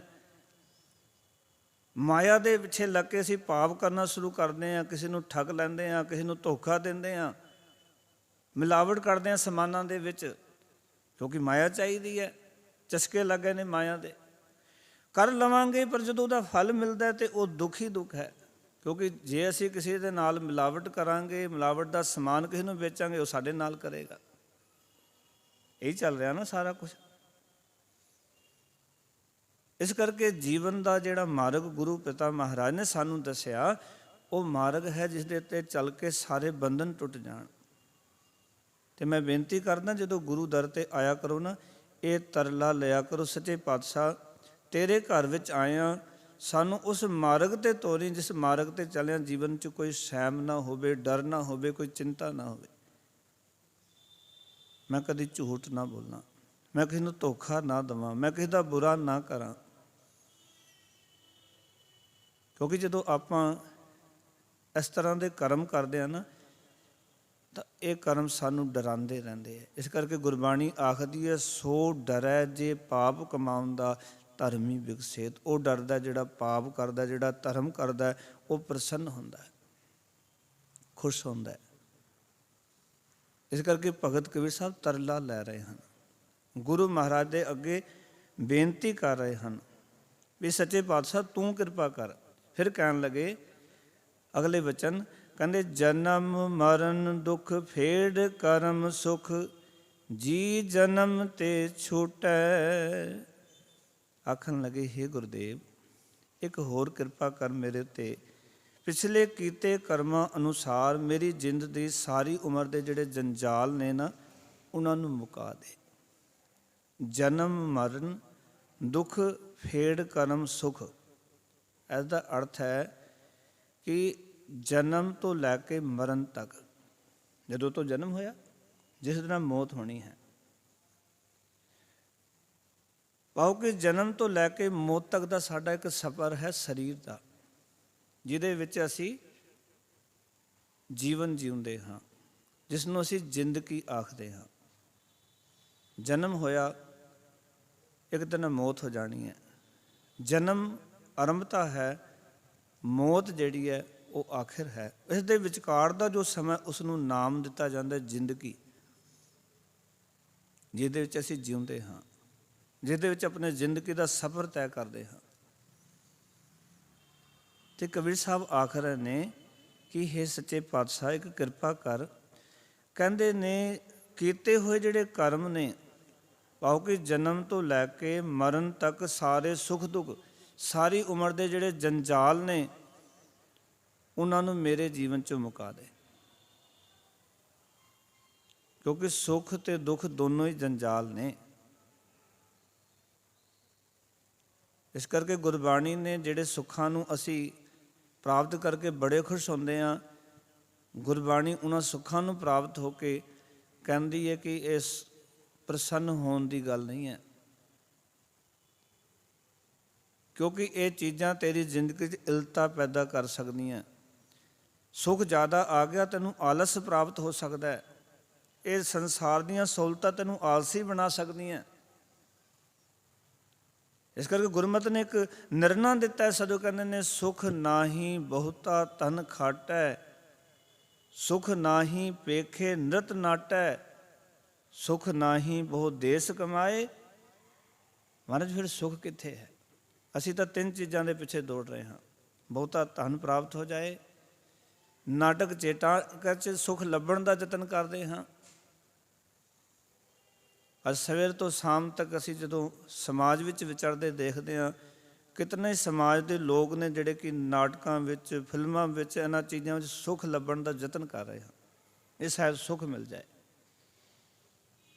ਸੋਚਦੇ ਨੇ ਸ਼ਾਇਦ ਘਰ ਦੀ ਜਿਹੜੀ ਚਿੰਤਾ ਇਹਨਾਂ ਨਾਟਕਾਂ ਨੂੰ ਦੇਖ ਕੇ ਦੂਰ ਹੋ ਸਕਦੀ ਹੈ, ਸਾਡਾ ਮਨ ਹਟ ਸਕਦਾ ਹੈ, ਪਰ ਉਹ ਚਿੰਤਾ ਤਾਂ ਬਰਕਰਾਰ ਰਹੇਗੀ। ਕੋਈ ਵੀ ਰੋਗ, ਇਹ ਗੱਲ ਯਾਦ ਰੱਖਿਓ, ਮਨੁੱਖ ਨੂੰ ਕਈ ਵਾਰੀ ਦਾਸ ਉਦਾਹਰਨ ਦਿੰਦਾ ਕਿ ਕਿਸੇ ਬੰਦੇ ਦੇ ਜ਼ਖਮ ਹੋਇਆ ਨਾ, ਤੇ ਉਹ ਪਰ ਉਹ ਪੱਟੀ ਬਣ ਲਵੇ ਰੇਸ਼ਮ ਦੀ, ਲੋਕਾਂ ਵਾਸਤੇ ਫੈਸ਼ਨ ਹੁੰਦਾ ਹੈ, ਪਰ ਉਸ ਨੂੰ ਉਹ ਜ਼ਖਮ ਦਰਦ ਦੇ ਰਿਹਾ ਹੁੰਦਾ ਹੈ, ਪੀੜਾ ਹੈ ਉਸ ਜ਼ਖਮ ਦੀ। ਲੋਕ ਕਹਿ ਸਕਦੇ ਬੜਾ ਫੈਸ਼ਨੀ ਬੰਦਾ ਹੈ, ਬੜੀ ਸੋਹਣੀ ਪੱਟੀ ਬੰਨੀ ਹੋਈ ਹੈ, ਕੋਈ ਫੈਸ਼ਨ ਹੋਏਗਾ। ਜ਼ਖਮ ਨੂੰ ਜਦੋਂ ਤੱਕ ਅਸੀਂ ਠੀਕ ਨਹੀਂ ਕਰ ਲੈਂਦੇ ਦਵਾਈ ਲਾ ਕੇ, ਉਦੋਂ ਤੱਕ ਪੀੜਾ ਨਹੀਂ ਜਾਣੀ। ਜਦੋਂ ਤੱਕ ਜਿਸ ਕਰਕੇ ਅਸੀਂ ਘਰ ਦੇ ਵਿੱਚ ਦੁਖੀ ਹਾਂ, ਜਿਸ ਘਰ ਵਿੱਚ ਸਾਡੇ ਘਰ 'ਚ ਕਲੇਸ਼, ਉਸ ਕਲੇਸ਼ ਨੂੰ ਗੁਰਬਾਣੀ ਦਾ ਆਸਰਾ ਲੈ ਕੇ ਆਪਣੇ ਜੀਵਨ 'ਚੋਂ ਪਾਸੇ ਨਹੀਂ ਕਰ ਲੈਂਦੇ, ਉਹ ਕਲੇਸ਼ ਮਿਟਦਾ ਨਹੀਂ ਹੈ। ਤੁਸੀਂ ਕਹੋ ਵੀ ਨਾਟਕ ਦੇਖ ਕੇ ਸ਼ਾਇਦ ਕਲੇਸ਼ ਮਿਟ ਜਾਏਗਾ, ਨਹੀਂ ਮਿਟਣ ਲੱਗਿਆ, ਉਹ ਤਾਂ ਉਸ ਤਰ੍ਹਾਂ ਹੀ ਬਰਕਰਾਰ ਹੈ। ਕਿਉਂਕਿ ਆਪਣੀ ਮਤ ਨੂੰ ਆਪਾਂ ਸਿੱਧੇ ਪਾਸੇ ਲਾਣਾ ਨਹੀਂ, ਆਪਣੇ ਬਣਾਏ ਹੋਏ ਵਿਚਾਰ ਅਸੀਂ ਛੱਡਣੇ ਨਹੀਂ, ਆਪਣੀ ਮਨਮਤ ਨੂੰ ਅਸੀਂ ਤਿਆਗਣਾ ਨਹੀਂ। ਫਿਰ ਅਸੀਂ ਲੱਭਦੇ ਵੀ ਸੁੱਖ ਦੀ ਪ੍ਰਾਪਤੀ ਹੋ ਜਾਏ ਘਰ 'ਚ। ਫਿਰ ਨਾਟਕ ਦੇਖ ਕੇ ਵੀ ਅਸੀਂ ਨਾਟਕ ਦੇਖ ਕੇ ਆਪਣੇ ਮਨ ਨੂੰ ਜੋ ਇਸ ਪਾਸੇ ਲਾ ਲੈਂਦੇ ਹਾਂ, ਪਰ ਦੁੱਖ ਉੱਥੇ ਦਾ ਉੱਥੇ ਹੀ ਹੈ। ਸੁੱਖ ਮਿਲਦਾ ਸੁਧਾਰ ਦੇ ਵਿੱਚੋਂ। ਇੱਕ ਵਾਰੀ ਉਚਾਰਨ ਕਰੋ, ਸਤਿਨਾਮ। ਜਿਹੜੀ ਗਲਤੀ ਸਾਨੂੰ ਦੁਖੀ ਕਰ ਰਹੀ ਨਾ, ਉਸ ਗਲਤੀ ਨੂੰ ਠੀਕ ਕਰ ਲਈ। ਜਿਹੜੇ ਕਰਮ ਸਾਨੂੰ ਦੁਖੀ ਕਰਦੇ ਹਨ, ਬਾਬਾ ਫਰੀਦ ਜੀ ਨੇ ਤਾਂ ਹੀ ਆਖਿਆ, ਫਰੀਦਾ ਜਿੰਨੀ ਕਮੀ ਨਾਹੇ ਗੁਣ ਤੇ ਕਮੜੇ ਵਿਸਾਰ, ਮਤ ਸਰਬਿੰਦਾ ਥੀਵਈ ਸਾਈਂ ਦਾ ਦਰਬਾਰ। ਜਿਨ੍ਹਾਂ ਕੰਮਾਂ ਵਿੱਚ ਕੋਈ ਲਾਭ ਨਹੀਂ, ਉਹਨਾਂ ਨੂੰ ਛੱਡ ਦੇ। ਪਰ ਬੰਦਾ ਕੰਮ ਛੱਡਦਾ ਨਹੀਂ। ਉਹਨਾਂ ਗੱਲਾਂ ਤੋਂ ਰੋਜ਼ ਦੁਖੀ ਹੁੰਦਾ ਬੰਦਾ, ਪਰ ਉਹਨਾਂ ਗੱਲਾਂ ਨੂੰ ਆਪਣੇ ਨਾਲ ਰੱਖਦਾ, ਮੈਂ ਨਹੀਂ ਛੱਡਣੀ ਗੱਲ, ਮੈਨੂੰ ਨਾ ਤੁਸੀਂ ਸਮਝਾਓ।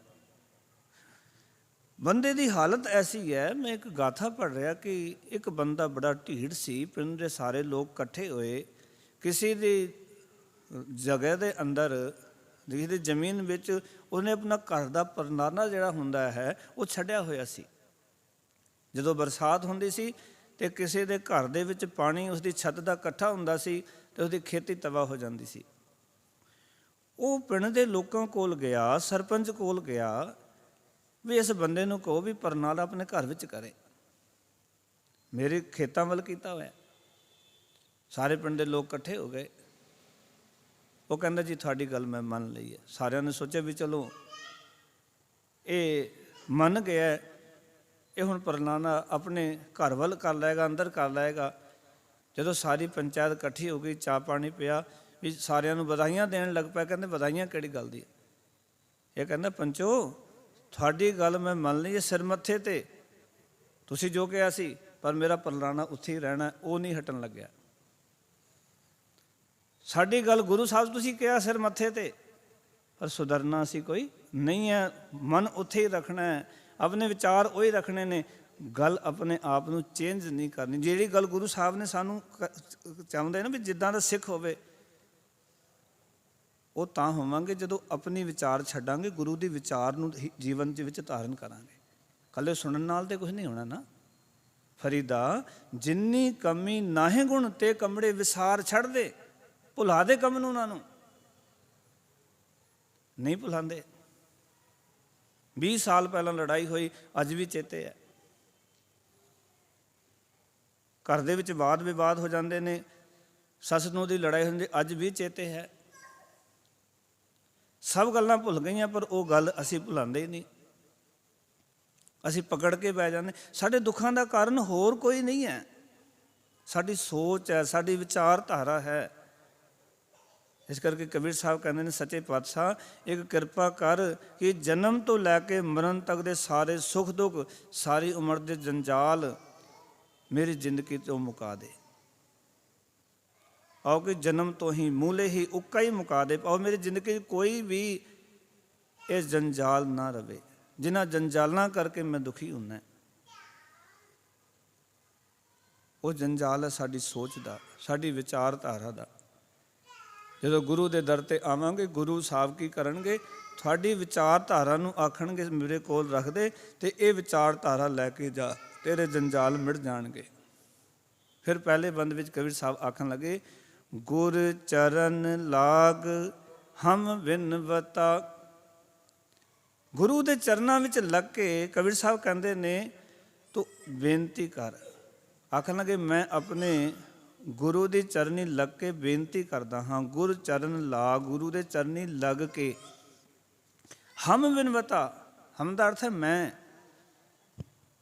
ਭਗਤ ਕਬੀਰ ਸਾਹਿਬ ਕਹਿੰਦੇ ਨੇ, ਬੇਨਤੀ ਕਰਦਾ ਹਾਂ, ਪੁੱਛਤ ਕਹਿ ਜਿਉ ਪਾਇਆ। ਹੇ ਗੁਰੂ ਗੱਲ ਦੱਸ, ਮੈਂ ਪੁੱਛਤ ਦਾ ਅਰਥ ਹੈ ਪੁੱਛਦਾ ਹਾਂ। ਆਓ ਕਿ ਗੁਰੂ ਦੇ ਚਰਨੀ ਲੱਗ ਕੇ ਮੈਂ ਬੇਨਤੀ ਕਰਦਾ ਹਾਂ, ਗੁਰੂ ਨੂੰ ਮੈਂ ਪੁੱਛਦਾ, ਮੈਨੂੰ ਮਾਫ ਕਰ ਦੇਣਾ ਸਿੱਖੋ। ਅੱਜ ਜਦੋਂ ਕੋਈ ਡਾਊਟ ਸਾਡੇ ਅੰਦਰ ਆਉਂਦਾ, ਅਸੀਂ ਗੁਰੂ ਨੂੰ ਨਹੀਂ ਪੁੱਛਦੇ, ਅਸੀਂ ਸਿਆਣੇ ਕੋਲ ਜਾਂਦੇ ਹਾਂ। ਅੱਜ ਅਸੀਂ ਪੰਡਤ ਕੋਲ ਜਾਂਦੇ ਹਾਂ, ਅਸੀਂ ਲੋਕਾਂ ਦੇ ਕੋਲ ਜਾਂਦੇ ਹਾਂ, ਲੋਕਾਂ ਨੂੰ ਦੱਸਦੇ ਹਾਂ। ਗੁਰੂ ਨੂੰ ਆ ਕੇ ਤਾਂ ਨਹੀਂ ਦੱਸਦੇ ਸੀ। ਚੰਗਾ ਹੁੰਦਾ, ਕੋਈ ਗੱਲ ਹੁੰਦੀ, ਆਪਾਂ ਗੁਰੂ ਨੂੰ ਆ ਕੇ ਦੱਸਦੇ। ਅਸੀਂ ਦੱਸਦੇ ਹੀ ਉਹਨਾਂ ਨੂੰ ਆ ਜਿਹੜੇ ਲੋਕ ਸਾਡੀ ਗੱਲ ਸੁਣ ਕੇ ਸਾਨੂੰ ਹੋਰ ਡਰਾਉਂਦੇ ਨੇ, ਸਹਿਮ ਪੈਦਾ ਕਰ ਦਿੰਦੇ ਨੇ। ਕੱਲ੍ਹ ਹੀ ਜਦੋਂ ਕਥਾ ਕੀਤੀ ਨਾ, ਅਤੇ ਦੀਵਾਨ ਦੀ ਸਮਾਪਤੀ ਤੋਂ ਬਾਅਦ ਇੱਕ ਬੱਚੀ ਮੈਨੂੰ ਮਿਲੀ, ਆਖਣ ਲੱਗੀ, ਕਹਿੰਦੇ ਕੋਈ ਐਸਾ ਉਪਰਾਲਾ ਕਰੋ ਗੁਰਦੁਆਰੇ ਵਿੱਚ ਕਿ ਅੱਜ ਬੱਚੇ ਜਿਹੜੇ ਡਿਪਰੈਸ਼ਨ ਦਾ ਸ਼ਿਕਾਰ ਹੋ ਰਹੇ ਨੇ, ਮਾਨਸਿਕ ਰੋਗੀ ਹੁੰਦੇ ਜਾ ਰਹੇ ਨੇ। ਮੈਂ ਪੁੱਛਿਆ, ਚਲ ਮੈਂ ਤੈਨੂੰ ਹੀ ਪੁੱਛਾਂ ਵੀ ਮੈਨੂੰ ਦੱਸ ਵੀ ਕੀ ਕਾਰਨ ਹੈ ਕਿ ਅਸੀਂ ਮਾਨਸਿਕ ਰੋਗੀ ਕਿਉਂ ਹੋ ਰਹੇ ਹਾਂ? ਕਿਉਂਕਿ ਜਿਹੜਾ ਸਵਾਲ ਕਰੇ ਉਹਨੂੰ ਪੁੱਛ ਲੈਣਾ ਚਾਹੀਦਾ। ਇਤਨਾ ਤਾਂ ਪਤਾ ਕਰ ਲਈਏ ਵੀ ਕਿੱਥੇ ਤੱਕ ਉਹ ਸਵਾਲ ਕੀਤਾ ਹੈ ਔਰ ਕਿਤਨੀ ਕੁ ਸਮਝ ਹੈ ਸਵਾਲ ਦੇ ਪ੍ਰਤੀ। ਕੋਈ ਸਵਾਲ ਹੈ ਨਾ, ਅਤੇ ਸਵਾਲ ਕਰਨ ਵਾਲੇ ਦੀ ਜਾਗਰੂਕਤਾ ਵੀ ਵੇਖਣੀ ਚਾਹੀਦੀ ਵੀ ਜਿਹਨੇ ਸਵਾਲ ਕੀਤਾ, ਸਵਾਲ ਬੜਾ ਜਾਇਜ਼ ਸੀ, ਚਾਹੀਦੇ ਨੇ ਸਵਾਲ। ਆਖਣ ਲੱਗੇ, ਕਹਿੰਦੇ ਕਾਰਨ ਇੱਕੋ ਹੀ ਹੈ। ਡਿਪਰੈਸ਼ਨ ਦਾ ਕਾਰਨ ਜਿੱਥੇ ਤੱਕ ਮੈਨੂੰ ਸਮਝ ਆਇਆ ਕਿ ਸਾਡੀ ਗੱਲ ਕੋਈ ਸੁਣਨ ਵਾਲਾ ਨਹੀਂ। ਅਸੀਂ ਕਿਸੇ ਨੂੰ ਆਪਣੀ ਗੱਲ ਦੱਸਣ ਜੋਗੇ ਨਹੀਂ, ਨਾ ਮਾਂ ਬਾਪ ਨੂੰ, ਨਾ ਆਪਣੇ ਮਿੱਤਰਾਂ ਨੂੰ। ਜਿਹਨੂੰ ਗੱਲ ਦੱਸਦੇ ਹਾਂ ਉਹ ਸਾਨੂੰ ਖਾਣ ਨੂੰ ਪੈਂਦਾ, ਸਾਨੂੰ ਸਮਝਾਉਣ ਨੂੰ ਨਹੀਂ ਪੈਂਦਾ। ਗੱਲ ਸਮਝ ਲਓ ਬੜੇ ਧਿਆਨ ਨਾਲ, ਸਾਡੇ ਘਰਾਂ 'ਚ ਸ਼ਬਦਾਂ 'ਤੇ ਚੱਲ ਰਿਹਾ। ਉਹ ਕਹਿੰਦੀ ਹੈ, ਜਿੱਥੇ ਤੱਕ ਮੈਨੂੰ ਸਮਝ ਆਈ, ਕਹਿੰਦੇ ਗੱਲ ਇਹ ਹੈ ਕਿ ਜਿਹੜੀ ਗੱਲ ਅੱਜ ਸਾਡੇ ਸਮਾਜ ਵਿੱਚ ਅਸੀਂ ਵਿਚਰਦੇ ਹਾਂ, ਨੌਕਰੀਆਂ ਕਰਦੇ ਹਾਂ, ਬਹੁਤ ਸਾਰੀਆਂ ਪ੍ਰੋਬਲਮਾਂ ਨੇ ਸਾਡੀਆਂ, ਪਰ ਸਾਡੀ ਗੱਲ ਕੋਈ ਸੁਣਨ ਵਾਲਾ ਨਹੀਂ ਹੈ। ਸਾਨੂੰ ਹੀ ਗਲਤ ਸਾਬਤ ਕੀਤਾ ਜਾਂਦਾ ਹੈ, ਸਾਨੂੰ ਹੀ ਗਲਤ ਠਹਿਰਾਇਆ ਜਾਂਦਾ ਹੈ ਮਾਂ ਬਾਪ ਵੱਲੋਂ, ਉੱਥੇ ਦੇ ਜਿਹੜੇ ਕਰਮ ਵੱਡੇ ਵੱਡੇ ਅਫਸਰ ਨੇ ਉਹਨਾਂ ਵੱਲੋਂ। ਸਾਨੂੰ ਕਦੇ ਸਹੀ ਨਹੀਂ ਸਮਝਿਆ ਜਾਂਦਾ ਅਤੇ ਅਸੀਂ ਸਹੀ ਹੁੰਦੇ ਹਾਂ, ਡਿਪਰੈਸ਼ਨ ਦਾ ਸ਼ਿਕਾਰ ਹੋ ਜਾਂਦੇ ਹਾਂ। ਗੱਲ ਬੜੀ ਜਾਇਜ਼ ਸੀ ਬੱਚੀ ਦੀ। ਮੈਂ ਕੀ ਕਰ ਸਕਦਾ ਦੱਸ? ਕਹਿੰਦੇ ਮੈਂ ਬੇਨਤੀ ਕਰਦੀ, ਇੱਕ ਬਾਕਸ ਰੱਖ ਦਿਓ ਬਾਹਰ, ਤੁਸੀਂ ਖੋਲ੍ਹੋ, ਤਾਲਾ ਲਾ ਕੇ ਰੱਖ ਦਿਓ। ਜਿਹੜੇ ਵੀ ਬੱਚੇ ਨੇ ਉਹ ਬੱਚੇ ਆਪਣੀ ਪ੍ਰੋਬਲਮ ਉਸ ਬਾਕਸ ਦੇ ਵਿੱਚ ਚਿੱਠੀ ਲਿਖ ਕੇ ਪਾਉਣ ਅਤੇ ਤੁਸੀਂ ਉਸਦਾ ਹੱਲ ਕਰੋ। ਫੋਨ ਨੰਬਰ ਦੇ ਦੇਣ ਅਤੇ ਨਾਲ ਤੁਸੀਂ ਉਹਨੂੰ ਫੋਨ ਕਰਕੇ ਉਸਦਾ ਹੱਲ ਕਰੋ। ਤੁਹਾਡੇ ਉੱਤੇ ਸਾਰੇ ਯਕੀਨ ਕਰਦੇ, ਸਾਰੇ ਭਰੋਸਾ ਕਰਦੇ ਵੀ ਤੁਸੀਂ ਜਿਹੜੀ ਗੱਲ ਕਿਸੇ ਨਾਲ ਸਾਂਝੀ ਨਹੀਂ ਕਰੋਗੇ। ਕਰਨੀ ਵੀ ਨਹੀਂ ਚਾਹੀਦੀ। ਇਸ ਦੀ ਪ੍ਰੋਬਲਮ ਦੂਜੇ ਨੂੰ ਦੱਸਣੀ ਵੀ ਨਹੀਂ ਚਾਹੀਦੀ। ਜਿਹਦੀ ਪ੍ਰੋਬਲਮ ਉਹਦਾ ਹੱਲ ਹੋਣਾ ਚਾਹੀਦਾ। ਮੈਨੂੰ ਗੱਲ ਬੜੀ ਜਾਇਜ਼ ਲੱਗੀ ਔਰ ਬਿਲਕੁਲ ਸੱਚ ਹੈ ਕਿ ਜੇ ਅੱਜ ਆਪਣੇ ਬੱਚਿਆਂ ਦੇ ਸਵਾਲਾਂ ਨੂੰ ਸੁਣਨ ਦਾ ਜਿਗਰਾ ਪੈਦਾ ਕਰੀਏ ਸੀ, ਉਹਨਾਂ ਦੀ ਪ੍ਰੋਬਲਮਾਂ ਇਕੱਲਾ ਕਥਾ ਕਰਨ ਨਾਲ ਕੁਛ ਨਹੀਂ ਹੋ ਜਾਣਾ। ਮਾਫ਼ ਕਰਨਾ, ਮੈਂ ਕਹਿ ਕੇ ਚਲਾ ਜਾਣਾ, ਤੁਸੀਂ ਸੁਣ ਕੇ ਚਲੇ ਜਾਣਾ। ਇਕੱਲੇ ਕੀਰਤਨ ਦਰਬਾਰ ਕਰਨ ਨਾਲ ਕੁਛ ਨਹੀਂ ਹੋ ਜਾਣਾ। ਸਮਾਜ ਦੀਆਂ ਜੋ ਪ੍ਰੋਬਲਮਾਂ ਨੇ ਉਹਨੂੰ ਹੱਲ ਕਰਨ ਦਾ ਆਪਾਂ ਕੋਈ ਨਾ ਕੋਈ ਜ਼ਰੀਆ ਬਣਾਈਏ ਗੁਰਦੁਆਰਿਆਂ 'ਚ। ਜੇ ਕੌਮ ਨੂੰ ਅੱਗੇ ਲੈ ਜਾਣਾ ਹੈ ਨਾ, ਜੇ ਆਪਣੇ ਬੱਚਿਆਂ ਨੂੰ ਵਾਕਈ ਤੁਸੀਂ ਚੜ੍ਹਦੀ ਕਲਾ 'ਚ ਦੇਖਣਾ ਚਾਹੁੰਦੇ ਹੋ ਤਾਂ ਇਹ ਚੀਜ਼ਾਂ ਹੋਣੀਆਂ ਚਾਹੀਦੀਆਂ ਗੁਰਦੁਆਰੇ ਦੇ ਵਿੱਚ। ਜੇ ਤੁਸੀਂ ਮੇਰੀ ਗੱਲ ਤੋਂ ਸਹਿਮਤ ਹੋ ਤੇ ਇਹ ਗੱਲਾਂ ਮੈਂ ਚਾਹੁੰਦਾ ਵੀ ਗੁਰਦੁਆਰਿਆਂ ਵਿੱਚ ਇਹ ਚੀਜ਼ ਅੱਜ ਹੋਣੀ ਚਾਹੀਦੀ ਵੀ ਹਰ ਇੱਕ ਬੱਚਾ ਹੀ ਕਿਉਂ, ਵੱਡੇ ਵੀ ਆਪਣੀ ਗੱਲ ਕਰ ਸਕਣ। ਕਿਉਂਕਿ ਬੱਚੇ ਡਿਪਰੈਸ਼ਨ ਦਾ ਸ਼ਿਕਾਰ ਨਹੀਂ, ਅੱਜ ਵੱਡੇ ਵੀ ਹੋ ਰਹੇ ਨੇ। ਦਾਸ ਆਜ਼ਾਦਪੁਰ 2-3 ਸਾਲ ਪਹਿਲੀ ਗੱਲ ਹੈ, ਉੱਥੇ ਸੈਮੀਨਾਰ ਕਰਨ ਵਾਸਤੇ ਗਿਆ ਅਤੇ ਮੈਂ ਉੱਥੇ ਨਾ ਸੈਮੀਨਾਰ ਜਦੋਂ ਸਮਾਪਤ ਹੋਇਆ, ਭਗਤ ਕਬੀਰ ਸਾਹਿਬ ਜੀ ਦੇ ਜੀਵਨ 'ਤੇ ਸੈਮੀਨਾਰ ਸੀ ਅਤੇ ਉਹਨਾਂ ਦੀ ਬਾਣੀ ਦੇ ਰਾਹੀਂ ਮੈਂ ਸੰਗਤ ਦੇ ਨਾਲ ਵਿਚਾਰ ਸਾਂਝੇ ਕੀਤੇ। ਲਾਸਟ 'ਚ ਗੱਲ ਆਖੀ ਕਿ ਇਹ ਉਹ ਭਗਤ ਨੇ ਜਿਨ੍ਹਾਂ ਦੀ ਬਾਣੀ ਸਾਡੀ ਮਾਨਸਿਕ ਰੋਗਾਂ ਨੂੰ ਦੂਰ ਕਰ ਸਕਦੀ ਹੈ। ਅਤੇ ਜੇ ਕਿਸੇ ਨੂੰ ਕੋਈ ਮਾਨਸਿਕ ਰੋਗ ਹੈ ਤਾਂ ਮੇਰੇ ਨਾਲ ਕੰਟੈਕਟ ਕਰ ਸਕਦਾ। ਮੈਂ ਅਜੇ ਘਰ ਨਹੀਂ ਪਹੁੰਚਿਆ ਸੈਮੀਨਾਰ ਕਰਕੇ, ਸ਼ਾਮ ਦਾ ਸੈਮੀਨਾਰ ਸੀ ਅਤੇ ਯਕੀਨ ਕਰਿਓ ਇੱਕ ਬੱਚੀ ਦਾ ਫੋਨ ਆਇਆ, ਕਹਿੰਦੇ ਅਸੀਂ 3 ਬੇਟੀਆਂ ਅਤੇ ਸਾਡੀ ਮਾਂ ਡਿਪਰੈਸ਼ਨ ਦਾ ਸ਼ਿਕਾਰ ਹੈ ਔਰ ਇਤਨੀ ਨਿਤਨੇਮਨ ਹੈ ਕਿ ਲਗਾਤਾਰ 30-40 ਸਾਲਾਂ ਤੋਂ ਬੰਗਲਾ ਸਾਹਿਬ ਨਿਤਨੇਮ ਕਰਕੇ ਆਉਂਦੀ, ਪਰ ਅੱਜ ਡਿਪਰੈਸ਼ਨ ਦਾ ਸ਼ਿਕਾਰ ਹੈ। ਮੈਂ ਪੁੱਛਿਆ ਵੀ ਕੀ ਗੱਲ, ਕਹਿੰਦੇ ਇਹ ਸਾਨੂੰ ਦੱਸਦੀ ਨਹੀਂ, ਤੁਸੀਂ ਗੱਲ ਕਰੋ, ਨੰਬਰ ਮੈਂ ਦੇ ਦਿੰਦੀ ਹਾਂ, ਤੁਸੀਂ ਗੱਲ ਕਰੋ। ਤੁਸੀਂ ਕਿਹਾ ਸੀ ਵੀ ਡਿਪਰੈਸ਼ਨ ਦਾ ਮੈਂ ਸੁਧਾਰ ਕਰ ਦਿਆਂਗਾ, ਮੈਂ ਠੀਕ ਕਰ ਦਿਆਂਗਾ ਵੀ ਗੁਰੂ ਸਾਹਿਬ ਦੀ ਵਿਚਾਰਧਾਰਾ ਸਦਕਾ, ਗੁਰਬਾਣੀ ਜੋ ਸਾਨੂੰ ਸਮਝਾਉਂਦੀ ਹੈ। ਮੈਂ ਉਸ ਮਾਤਾ ਜੀ ਨਾਲ, ਬਿਰਧ ਮਾਤਾ ਜੀ, ਗੱਲ ਕੀਤੀ। ਸਾਰੀਆਂ ਗੱਲਾਂ ਮੈਂ ਖੁੱਲ੍ਹ ਕੇ ਉਹਨਾਂ ਨਾਲ ਕੀਤੀਆਂ, ਕਿਉਂਕਿ ਅੰਦਰ ਜੋ ਵਿਚਾਰ ਜਿੰਨਾ ਚਿਰ ਪਏ ਨੇ ਨਾ, ਸਾਡੇ ਜੋ ਅੰਦਰ ਘੁੰਤਰ ਚੱਲ ਰਹੀ ਹੈ, ਜਿੰਨਾ ਚਿਰ ਉਹ ਬਾਹਰ ਨਹੀਂ ਨਿਕਲੇਗੀ ਡਿਪਰੈਸ਼ਨ ਦੂਰ ਨਹੀਂ ਹੋਣਾ। ਸਾਰੀਆਂ ਗੱਲਾਂ ਦਾ ਨਿਚੋੜ ਇਹ ਨਿਕਲਿਆ ਵੀ 3 ਧੀਆਂ ਨੇ, ਪ੍ਰਾਪਰਟੀ ਹੈ, ਪੁੱਤਰ ਹੈ ਨਹੀਂ ਘਰ ਵਿੱਚ ਕੋਈ। ਮਨ ਦੇ ਵਿੱਚ ਕੋਈ ਖਿਆਲ ਹੁੰਦਾ ਕਿਤੇ ਪੁੱਤਰ ਹੁੰਦਾ ਤੇ ਪ੍ਰਾਪਰਟੀ ਪੁੱਤਰ ਦੀ ਹੁੰਦੀ, ਧੀਆਂ ਦੀ ਨਹੀਂ ਹੋ ਸਕਦੀ। ਦੇਖੋ ਕਿੱਥੇ ਡਿਪਰੈਸ਼ਨ ਪੈਦਾ ਹੋਇਆ, ਕਿੱਥੋਂ ਡਿਪਰੈਸ਼ਨ ਦਾ ਸ਼ਿਕਾਰ ਹੋਈ ਉਹ। ਮੈਂ ਸਹਿਜ ਨਾਲ ਮੈਂ ਕਿਹਾ ਮਾਤਾ ਮੇਰੀਏ ਇਹ ਗੱਲ ਦੱਸ, ਜਦੋਂ ਤੂੰ ਆਈ ਸੀ ਪ੍ਰਾਪਰਟੀ ਲੈ ਕੇ ਆਈ ਸੀ ਨਾਲ? ਕਹਿੰਦਾ ਨਹੀਂ, ਜਦੋਂ ਜਾਣਾ ਲੈ ਕੇ ਜਾਏਂਗੀ। ਪ੍ਰਾਪਰਟੀ ਜਦੋਂ ਆਈ ਸੀ ਤਾਂ ਵੀ ਇੱਥੇ ਹੀ ਸੀ, ਜਦੋਂ ਜਾਏਂਗੇ ਤਾਂ ਵੀ ਇੱਥੇ ਹੀ ਹੈ।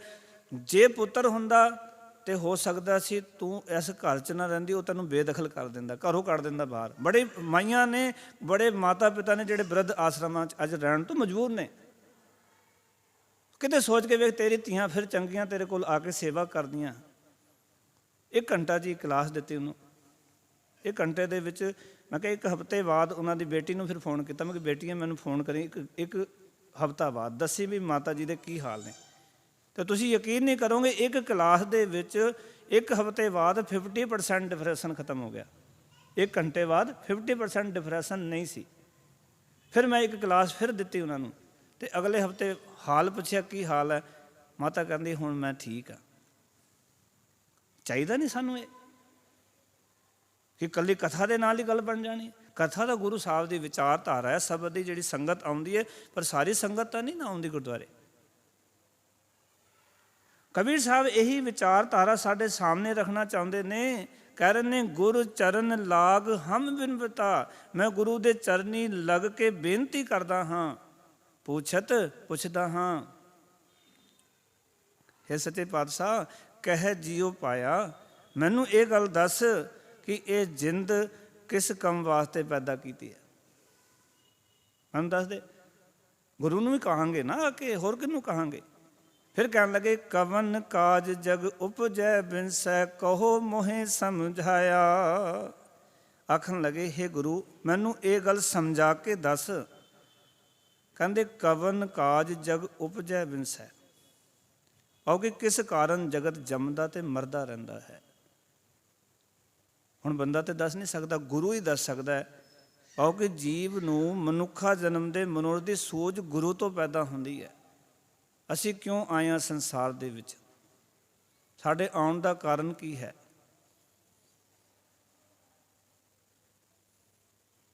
ਇਹ ਗੁਰੂ ਨੂੰ ਪੁੱਛੀਏ। ਗੁਰੂ ਆਖੇਗਾ ਤੂੰ ਆਇਆ ਸੰਸਾਰ ਦੇ ਵਿੱਚ ਪ੍ਰਭੂ ਨੂੰ ਮਿਲਣ ਵਾਸਤੇ, ਤੂੰ ਆਇਆ ਸੰਸਾਰ ਦੇ ਵਿੱਚ ਜਨਮ ਮਰਨ ਦੀ ਫਾਈ ਕੱਟਣ ਵਾਸਤੇ, ਤੇਰਾ ਹੋਰ ਕੋਈ ਕਾਰਨ ਨਹੀਂ ਇੱਥੇ ਆਉਣ ਦਾ। ਗੁਰੂ ਨੂੰ ਪੁੱਛਾਂਗੇ, ਗੁਰੂ ਆਖੇਗਾ ਪਹੀ ਪ੍ਰਾਪਤ ਮਾਨੁਖ ਦੇ ਹੁਰੀਆ ਗੋਬਿੰਦ ਮਿਲਣ ਕੀ, ਇਹ ਤੇਰੀ ਬਰੀਆ ਅਵਰ ਕਾਜ ਤੇਰਾ ਕਿਤੇ ਨਾ ਕਾਮ ਮਿਲ, ਸਾਧ ਸੰਗਤ ਭਜ ਕੇਵਲ ਨਾਮ। ਸੰਗਤ 'ਚ ਆਉਂਦੇ ਆ ਨਾ, ਇੱਥੇ ਕੇਵਲ ਨਾਮ ਦੀ ਗੱਲ ਹੋਵੇ। ਫਿਰ ਕਬੀਰ ਸਾਹਿਬ ਕਹਿੰਦੇ ਨੇ, ਅਗਲੇ ਵਚਨ ਕਰਦੇ ਨੇ, ਮਾਇਆ ਫਾਸ ਬੰਧ ਨਹੀਂ ਫਾਰੈ, ਅਰ ਮਨ ਸੁਨ ਨ ਲੋਕੇ।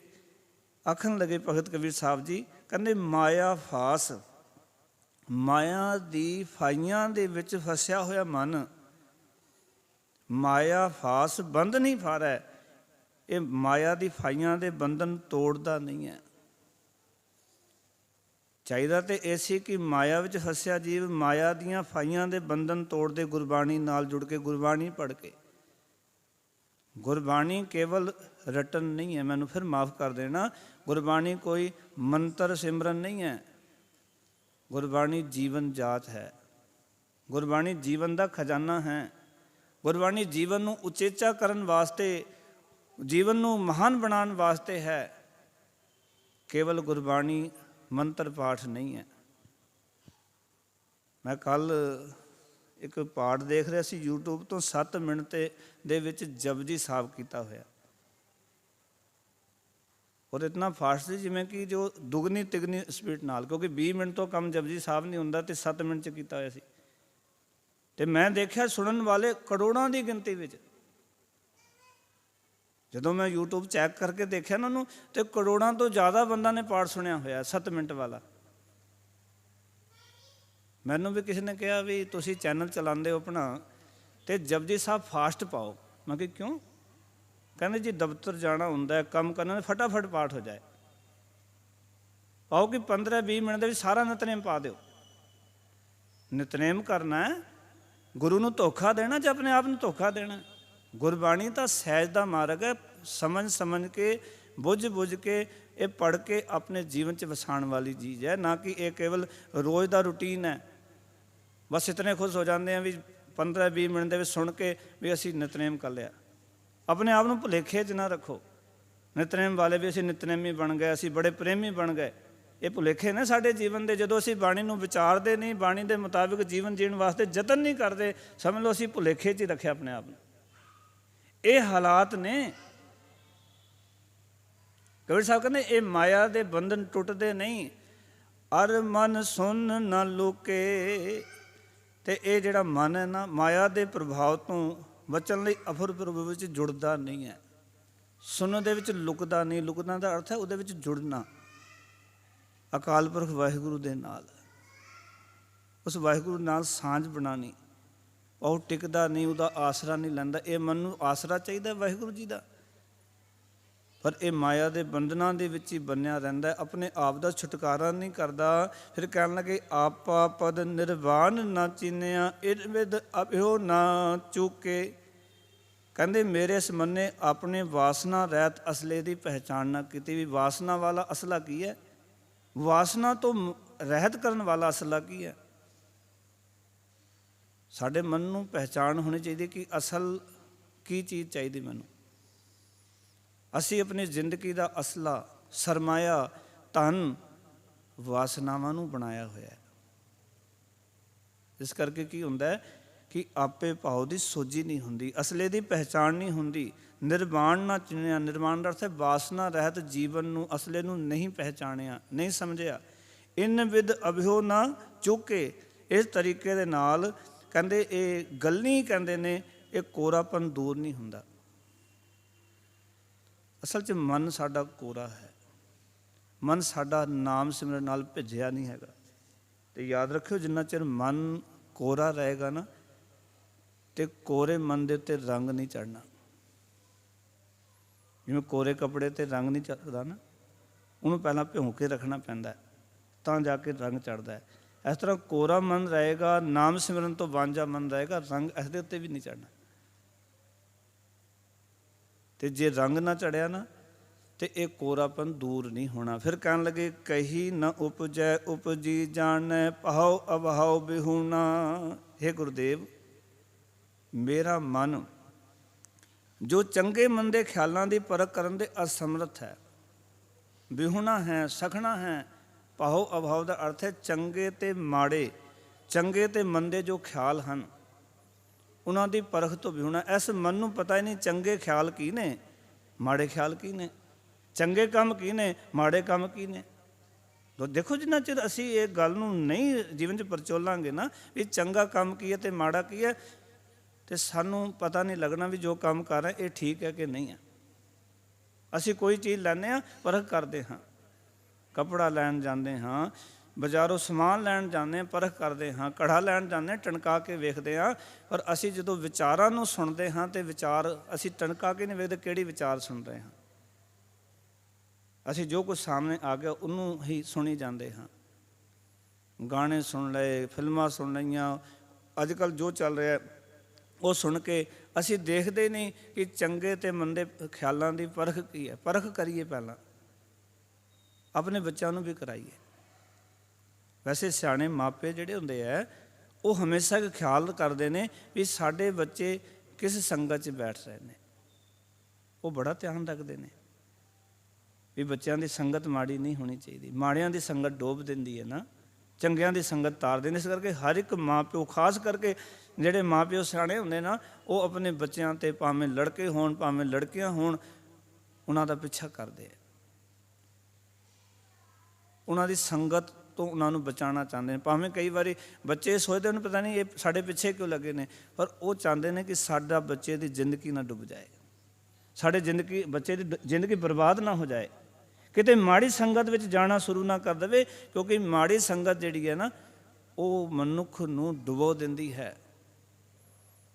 ਉੱਤਮ ਸੰਗਤ ਮਹਾਨ ਕਰ ਦਿੰਦੀ ਹੈ। ਤਾਂ ਹੀ ਮਾਰ ਕਹਿੰਦੇ ਉੱਤਮ ਸੰਗਤ ਉੱਤਮ ਹੋਵੇ, ਗੁਣ ਕੋ ਧਾਵੈ ਅਵਗੁਣਤ ਹੋਵੇ।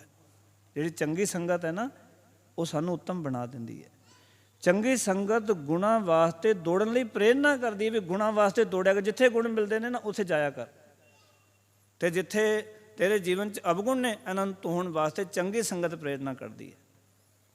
ਚੰਗੀ ਸੰਗਤ ਹਮੇਸ਼ਾ ਕਹੇਗੀ ਜਿਹੜੇ ਔਗੁਣ ਨੇ ਨਾ, ਅਵਗੁਣ ਨੇ, ਇਹਨਾਂ ਨੂੰ ਜੀਵਨ 'ਚੋਂ ਪਾਸੇ ਕਰ। ਕਬੀਰ ਸਾਕਰ ਸੰਗ ਨਾ ਕੀਜੀਏ, ਦੂਰੋਂ ਜਾਈਏ ਭਾਗ, ਬਾਸਨ ਕਾਰੋ ਪਰਸਿਆ ਤਾਂ ਕਛ ਲਾਗੈ ਦਾਗ। ਸੰਗਤ ਦਾ ਅਸਰ ਤੇ ਹੈ ਨਾ। ਕੋਈ ਕਾਲੇ ਭਾਂਡੇ ਨੂੰ ਹੱਥ ਪਾਏ,